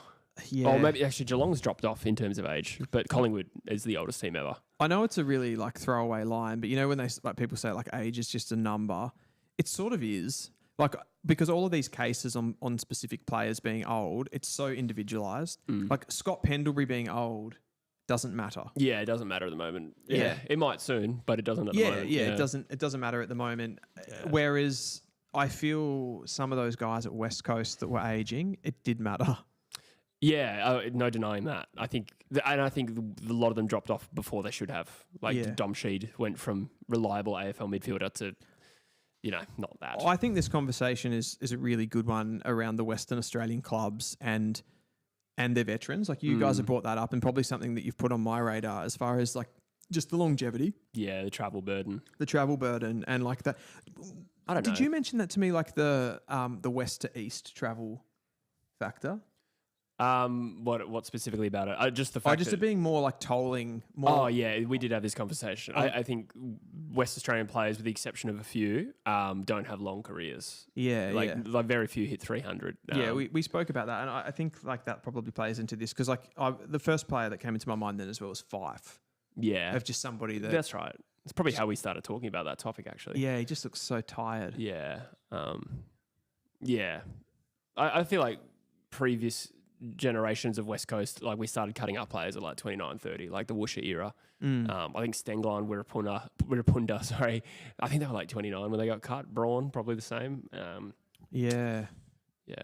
There's there's other factors in it as well, obviously. Like different athletic types and stuff. Yeah. Like I feel like Elliot Yeo's always been a little bit injury prone. That's right. With his athletic profile, but yeah, there's got to be something in that. He hasn't lost his ability though, whereas some players definitely lost their ability. And like players, I feel players like Dom Sheed, for example, like I think that's more of a game going past you. Yeah. Type of one. Gaff probably the same a little bit. Yeah. Oh yeah. Yes and no. I think physically there was a change though. Yeah. But yeah, it's probably a bit of both. Dom Sheed in particular. What else you got for me? North have entered the race for Starcevic, apparently. This is again coming from Gettable. What are your thoughts on Starcevic, who has been, I think, only really linked to West Coast, or maybe that's just the media I consume. Maybe there's more suitors in Melbourne, but now North is one of them named. Again, it would factor heavily for me on price. I don't hate it. Like bringing in a premiership player, experienced, our backline badly needs reinforcements. And I feel like Starcevic would be one where you probably would get a little bit of a bargain on him. Like I know Maynard was sort of touted as one. I feel like that was probably just his like agent trying to push his price up a little bit more than anything else with Collingwood. But yeah, Starcevic I feel like would one you'd get at a reasonable discount. Like he's not going to move the needle. Yeah. But our backline, just in North Melbourne situation with our backline being so terrible, I feel like he could maybe come back there and just be a calm head. Someone that could go back there. That would go against though what you said when you brought him up for West Coast and the idea that he's doing it to kind of get more of a midfield opportunity. Yes, I don't know where that came from, to be honest with you. It depends what his reasoning is for leaving, essentially. I can't remember off the top of my head what that source was and how concrete that was. Because I wouldn't have thought he's going to get more midfield opportunity at North Melbourne. No, that would only be harder for him, you'd think, than West Coast. Yeah. Not Brisbane, but... Yeah, not Brisbane, yeah. Jack Silvani has 5 clubs interested in him, so I suppose that's the update. And North Melbourne, apparently, according to Mitch Cleary, are also interested. I think Jack Silvani's a really good player. Like, don't get me wrong here, but like, how has he turned into the second coming of Wayne Carey since he's... There's always someone like this every offseason. Like Peatling, to be fair, is a good player, but like he was the topic last year, I reckon. Like 6 clubs went after Peatling. Yeah. Can't remember who they all were. I suppose on some level, every time like a decent player comes up, every club should be somewhat interested and have a bit of a look at it. But yeah, it feels like Silvani's got like basically the premiership favourites at the time were chasing him. He's a good key tool. I think that could pretty much come into any team and help. But he's not that good, is he? He's like more of a second. Yeah. He's a Robin to your Batman, I would have thought. Agreed. Do you see him as a forward or a defender? Defender, probably, at the moment. Yeah, I think the same. Yeah. Collingwood, the Bulldogs, Essendon, Sydney. So we talked about Sydney. We made that connection ourselves as being one that makes sense. Put yourself in Jack Silvani's shoes. Where's the most attractive prospect for you to go of those clubs? If we're ignoring geography? Yeah, ignore geography. Just professionalism. We're professional athletes here. Sydney Swans would be cool. Tell me why. I think that they have between them and the Bulldogs, I suppose it's true of Collingwood, but as much as anyone in that group, they have the list that can win a premiership. And you could contribute to that, exactly, right? And pretty good job security there as well. Yeah. I suppose all of these clubs need tools, so that's probably not a big question here, but I think Sydney has the most, the Bulldogs probably have the most raw talent. Oh, maybe it's Sydney, to be honest. That's hard to compare. You'd be pretty happy with either one of those clubs. I mean, clearly Essendon and North Melbourne from where they are on the ladder. Yeah. I feel like Essendon's the outlier of like not really making sense given who they've taken in the mid-season draft. Potentially he's an upgrade, so fair play. Yeah, for me, there's 2. It's Sydney and the Dogs. Yeah. given again, like he could slot straight into a defense in a really good team and kind of do something special there. So I think that those, from a competitive point of view, the only attraction for North is probably money. If that was the case, like you'd go to North for more money, maybe. Yeah. But with respect, like when you have Sydney and the Bulldogs, I more meant it from a perspective of like career, what you could get out, because he's not coming into North Melbourne and playing finals straight away. No, that's right. Yeah. Whereas Sydney and the Bulldogs and Collingwood, I suppose with Collingwood it's a bit stigmatised a Silvani going to play for him. Yeah. So would you want to finesse that to get around that by not going to a Collingwood? And at Collingwood, do you think he comes straight in and plays the sort of like Jeremy Howe second up defender role, or kind of what? I've forgotten his name now. Who's the guy that got concussed in the grand final and retired? Murphy, yeah, that sort of role. Yeah. I mean, they need depth in that position, right? Yes. And Jeremy Howe's not a young man anymore, and I think he's out of contract. He's like 35, isn't he? Yeah, he's really old. 35. Yeah, I could be wrong. Yeah. Blake Acres. Any takers? That was not an intentional rhyme, but I don't think Blake Acres has enough speed to really dominate that position. He does have some traits. Like, I won't absolutely spray him. I think he's a really bad kick, which is like, if you're getting the ball in the wing out in space, like I want some good delivery.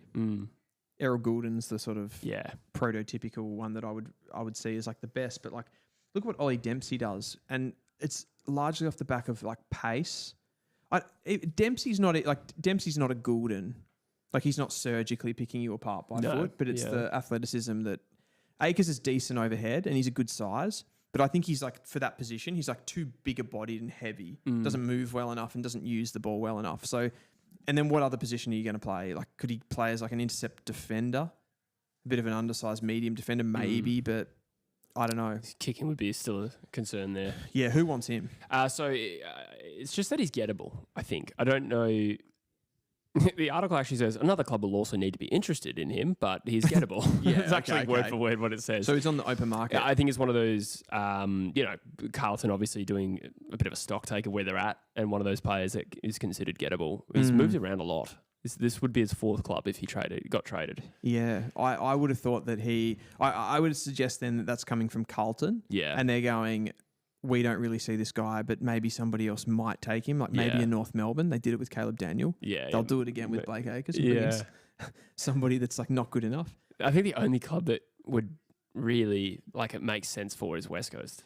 And the logic of that is just that they need that bigger body to the midfield. Whereas so you'd actually play him on ball then? I think so. Yeah, okay. Whereas, like, I see value in that. Whereas, like, North's too much advanced for really getting value out of that at this stage. He looks like that's what I'm sort of saying. For me as a winger, he doesn't look like the right body shape. Yeah. Which that's a fairly surface level thing to say, because sometimes players, but attributally, I think that stacks up as well. Like, I don't think he moves well enough, essentially, to play in that role. Like, I think speed is so important as a modern day winger. Yeah, that's true. Bit of a list crunch at Essendon and North Melbourne. So Essendon in particular, because they've had to take so many mid-season draftees, they've got 48 players on the list. I think only one of them was committed for 18 months. So a bunch of the decisions have to be made.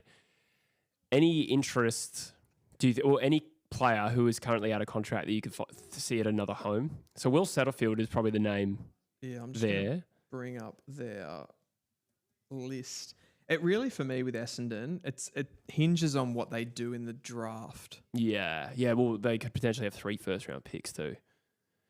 Yes. Will Setterfield, Jaden Laverde, Jackson Pryor, who's been there for 1 year or 2.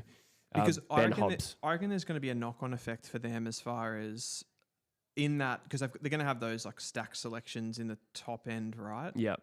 The Melbourne pick and their pick. They got another academy player, Suede and Elashkar. Oh yeah. So they've got 2 this year and some more coming. But nice. They're a little bit further back, so I think they'll be able to hold their top end selections. No one's going to bid on those guys before those ones come up. So I feel like for example, Setterfield, if they don't get Oliver Greaves, if they draft Oliver Greaves, I think they will get rid of Setterfield. Interesting. And if they don't, like, you know what I mean? That's kind of like they're intrinsically linked, but they'll get sort of the best available. So if they don't get Greaves, they're not necessarily going to take another player like that. instead. You know what I mean? Because of how exactly. You kind of tend to not do that in the top 10, right? Yeah, that's right. Yeah. Mind you, they will have had to have made all their list decisions prior to the draft. They will. Yeah, that's what I'm thinking. So I feel like they're going to...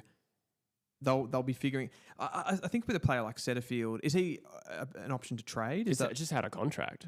So he doesn't have a contract with Essendon at the moment. Yeah. Where do you think he sort of fits in? And like, could he go to another club and improve them? Yeah, again, but I think it's a stopgap kind of big-bodied midfielder that would benefit a young team looking for support or a good team looking at depth. Someone like a West Coast, do you think? Yeah, I mean, every time a midfielder comes up, you're like, we could probably use But it. I think West Coast is just such a dire case study of a list right now that any of the like, it's very few players in the league who wouldn't offer some value to West Coast. Yeah, okay. But I'm trying to think of another club that would suit, like maybe... You're so desperate that you're trying to like put the round peg of Blake Acres into the square hole. It's not something I would target, Blake Acres. But, yeah. But look, I think if it was really cheap, West Coast would be silly not to try and get like an established player like that. Sure. That's how bad we are. But Setterfield, like, I still think he could contribute to a decent team. It's just probably a team that needs some depth, but he wouldn't need to play every week. I suppose if he's out of contract, beggars can't be choosers. But like, would a Collingwood even as someone who comes in and plays a role as depth? Because they don't really have a lot of young midfielders coming through, do they? No, but he's not young, is he? Like Setterfield, he's like 26 or 7. You're right, yes. So that wasn't so much my point. Just like up and coming depth in their midfield in general. I don't think, like, to answer your question, I don't think there's many clubs. I don't think Collingwood, I feel they've got Tom Mitchell and Ned Long. Ned Long, I did forget about, yes. They sort of played that role, that kind of bigger-bodied first possession player. So I don't think they would look for a Setterfield. But there's just how old that midfield is, though. Yeah, you're talking about just wanting to like refresh some faces in there. Yeah. I feel like it's about... I think that's like the problem with the Setterfield. Like, he doesn't have enough transition quality. Yeah. He's good around the ball. He's not great, though, at the same time. Like, he's not on the level of like a Tom Green, that echelon of player. So then it just becomes... He becomes like a depth player. But it would be so much more beneficial for him to be able to get on a list if he was more of a transition type than that, because they just use less of those guys now. Yes. So he's pretty specific. I think I'm actually thinking through the clubs, and I'm like maybe St Kilda, maybe. But then they've got like Hugh Boxall and guys like that coming through. They've already got their Jack Steele and Jack McRae, so they're probably not going to get another one. Yeah, that's true. There was some suggestion about Steele looking elsewhere because he was made sub. Yes. But I think he's contracted for a start, and I don't know how real that is. I think, these articles pop up when a player gets dropped or whatever. Yeah, and it's rare that a club would actually do that to their captain. Yeah, exactly. So, yeah. But, yeah, West Coast, would anybody else other than West Coast be looking at a Will Setterfield? I actually don't think St Kilda is a bad option, but, again, it would depend on those other ones. Probably the next one that comes into my mind is Essendon. And he's already there. I was going to say the same thing, but he hasn't even been able to get into that team consistently either. So it's hard. He's injured now, isn't he? He had a season-ending injury. I forgot about that. Yeah, he did too. Yeah, he did. But yeah, really hasn't been able to get on the park consistently for sure. What about some North names before we finish up? I just want to throw some names at you that are out of contract at North Melbourne. Yep. Say keep or delist. Okay. I'll name them. Or trade. Will Phillips. Trade. Cooper Harvey.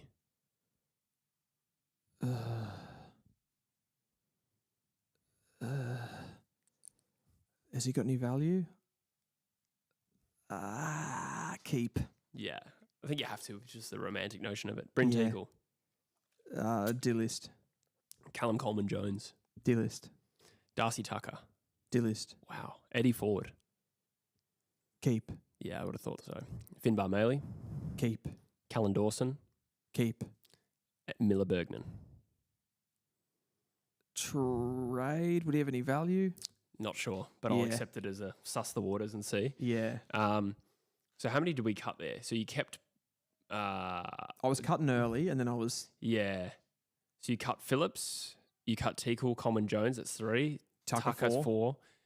And then Bergman, potentially the 5th one. Yep. So apparently North need to clear up 7 list spots. Well, I don't know why it's specified that they need to. It was just an article that suggested 7 list spots. Is this the knock-on effect of us being sort of granted some liberties there, and now it's like being capped? I forgot about that. Yeah, I think it could be. Yeah, okay. I should look into that more. I haven't got I'm not 100% sure on that, but it might be that we've been like our list has been expanded and now it's coming back in. That would make sense. Okay, so some headaches there. You'd have to cut 3 others. Yeah. Well, maybe we'll count Bergman as one. So that would be 5. For sure. So then tough decision on Callan Dawson or... Geez. It does get tough. Callan Dawson, it feels tough on. I think he's played some good footy. I definitely wouldn't cut Finbar. Maybe Eddie Ford would be the next one. Okay. We do have a lot of players in that position, but I think I'd probably throw Dersma into that as like a trade. Yeah, wow. This year? You'd want him to have played more football, wouldn't you? So he had more value. I feel like what would you get for Dersma now? Early second rounder? Yeah, probably. Late first at best, maybe. Yeah. Maybe in this draft you get a late first rounder. He's still contracted, which is helpful. So maybe it is time to trade him, or the time to trade him. Yeah, while he's actually got some value, like you can get something back. It's true. Or if you're North Melbourne, like when's he out of contract? Next year, I would have thought. So would we be able to get a compensation pick? No, you'd have to be 8 years of service. Oh, of course. Yeah, of course. Yeah. Wow. Yeah. Horrific. That's probably all we got for trade discussion. There's a couple of people just in the chat saying Windhager to Collingwood. That's the first time I've heard that. Interesting. That's what Dale Goodman said. Wow. That would be a big blow. To the Saints? Yeah, I think so. And also remember that thing I said a couple of weeks back that Nazire wanted Windhager in part of St. plan. So they're pretty good mates, I think. Yeah, so what if they both left? Oh, well, you'd think that if Windhager left the Nazires, that would impact his decision too. Mind you, it does seem like this move to Port Adelaide is more increasingly on. Yeah. I can't imagine, like St Kilda have offered him, I think it's 1.4. It's like the best offer they can possibly muster. It's not really, I can't see it going any other way from this point. I think it's, I mean, it's most of it right now though of like, oh, he's definitely leaving that sort of camp. It's based on the fact that he hasn't signed, right? It's like the longer it goes of not signing, means it's a higher likelihood that he leaves. Yeah, maybe I shouldn't have said it like that. I can't see it going any other way. It sounds like he's undecided, but what I mean is the momentum of the rumour is moving towards a Port Adelaide move. Yeah.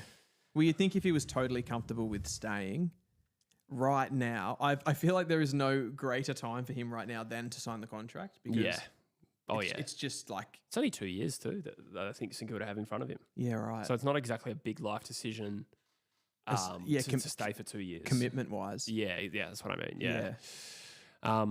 I reckon we haven't heard the last on Harley Reid either. I got a feeling that I've started to shift in recent times, and I feel like it is actually possible that he leaves this year. Really? Yeah. That's the first time I've heard you say that. Yeah. I think my dirty little spider senses are tingling. That's such a gross way to say it. Is there any reason for that? Like any tip-offs or is this... No tip-offs. But I've come around to the thinking that I think Harley's management have orchestrated this PR thing to the point where now it looks like West Coast, the ball's in their court. He's put a big contract offer to West Coast, I should say his manager. Yeah. And now it's West Coast has to decide whether they sign this enormous contract. And if they walk away from it, then Harley's image is protected and he goes back to Victoria. Okay, so you think they've actually done that deliberately so that... It's the smart play. It's kind of... Well, it is. He either... Like, they either sign it and say, yeah, fine, and then he gets an amazing amount of money. Yeah. Or, like is they trying to price West Coast out of it? I don't know. I guess all I'll say right now is we definitely haven't heard the end of this. I feel like, well, the latest rumour is Hawthorn are still all in on him as well. Yeah, they've got the hots for him and Butters, right? Yes, exactly right. Who doesn't? Yeah, well, 100%. I think like it's the exact player that they need. Yeah, as well. I think both of those guys would come in and make their midfield. Which one, if you were Hawthorn, just would you prefer Butters or Harley? Butters is probably more immediately going to improve you to a premiership contender, which I'd say they're just on the skirts of that at the moment. So in terms of the immediacy of it, probably Butters, but not by much, because I feel like Harley with a good preseason. Like, he's not that far off being able to contribute like Harley that, in would my be opinion. playing so much better in a better team. He too. would, exactly. It'd almost be. It's like it's such a sure thing. I do think though you would have to, if you were Hawthorn, as far as like with their premiership tilt, I think they would consider themselves having enough quality to not have to speculate on Reid. Yeah. When you know you do know exactly what Zach Butters is. Yeah. And I think for them Agreed. in the specific situation, they would go Butters. Yeah. Yeah. Could they get both? Oh God. It does seem unlikely, but How would they? How? well, not this year. So like you'd assume Butters would be next year and Harley And then would be Harley this in year. two. Oh, Well, right. what I think Tom Morris reported that Harley's either going to sign a deal with West Coast or leave this year. He won't go into next year uncontracted. So it is possible that there's a move this year. Whereas Butters, I think, less likely. I think he's more likely to wait it out for free agency. And I think if you're Hawthorn, you'd rather wait that one more year. Personally, oh, maybe not. Yeah. I just think, I suppose you want the player in now to capitalise on the window. You don't want to risk it, but from a cost point of view, as a free agent, it's much more beneficial to get Butters next year. Yeah, it's just the fact that they've brought in other experienced players as well. So like they've got like, I guess, players like Barras. Yeah. Obviously they brought him in for the now. Yeah. Like how much more time do you want to give that? Yeah, But that's fair. Yeah. yeah. All right, mate. You want to get to this West Coast game? I do. I can't wait. Oh, it's going to be good. It's going to be I'm great. going to rush home. It's going to be great. We hope you enjoyed it, guys. That will be a wrap for this live stream. We're going to be back next week with another one. We'll let you know during the week which game we're going to cover. That is a wrap. I think we're probably thinking Adelaide and Collingwood. Yeah. We'll see. That's good. Which day is that? Saturday night, I think. Saturday night. Yeah. We'll let you know. Yeah. And We'll let Druzy you- will be back. Druzy will be back next week. Yeah, picking him up on Wednesday night. So. Back from the big smoke. Yeah. All right, we'll have to go over all of that as well. Thanks for listening, guys, and we'll see you in the next one. Bye.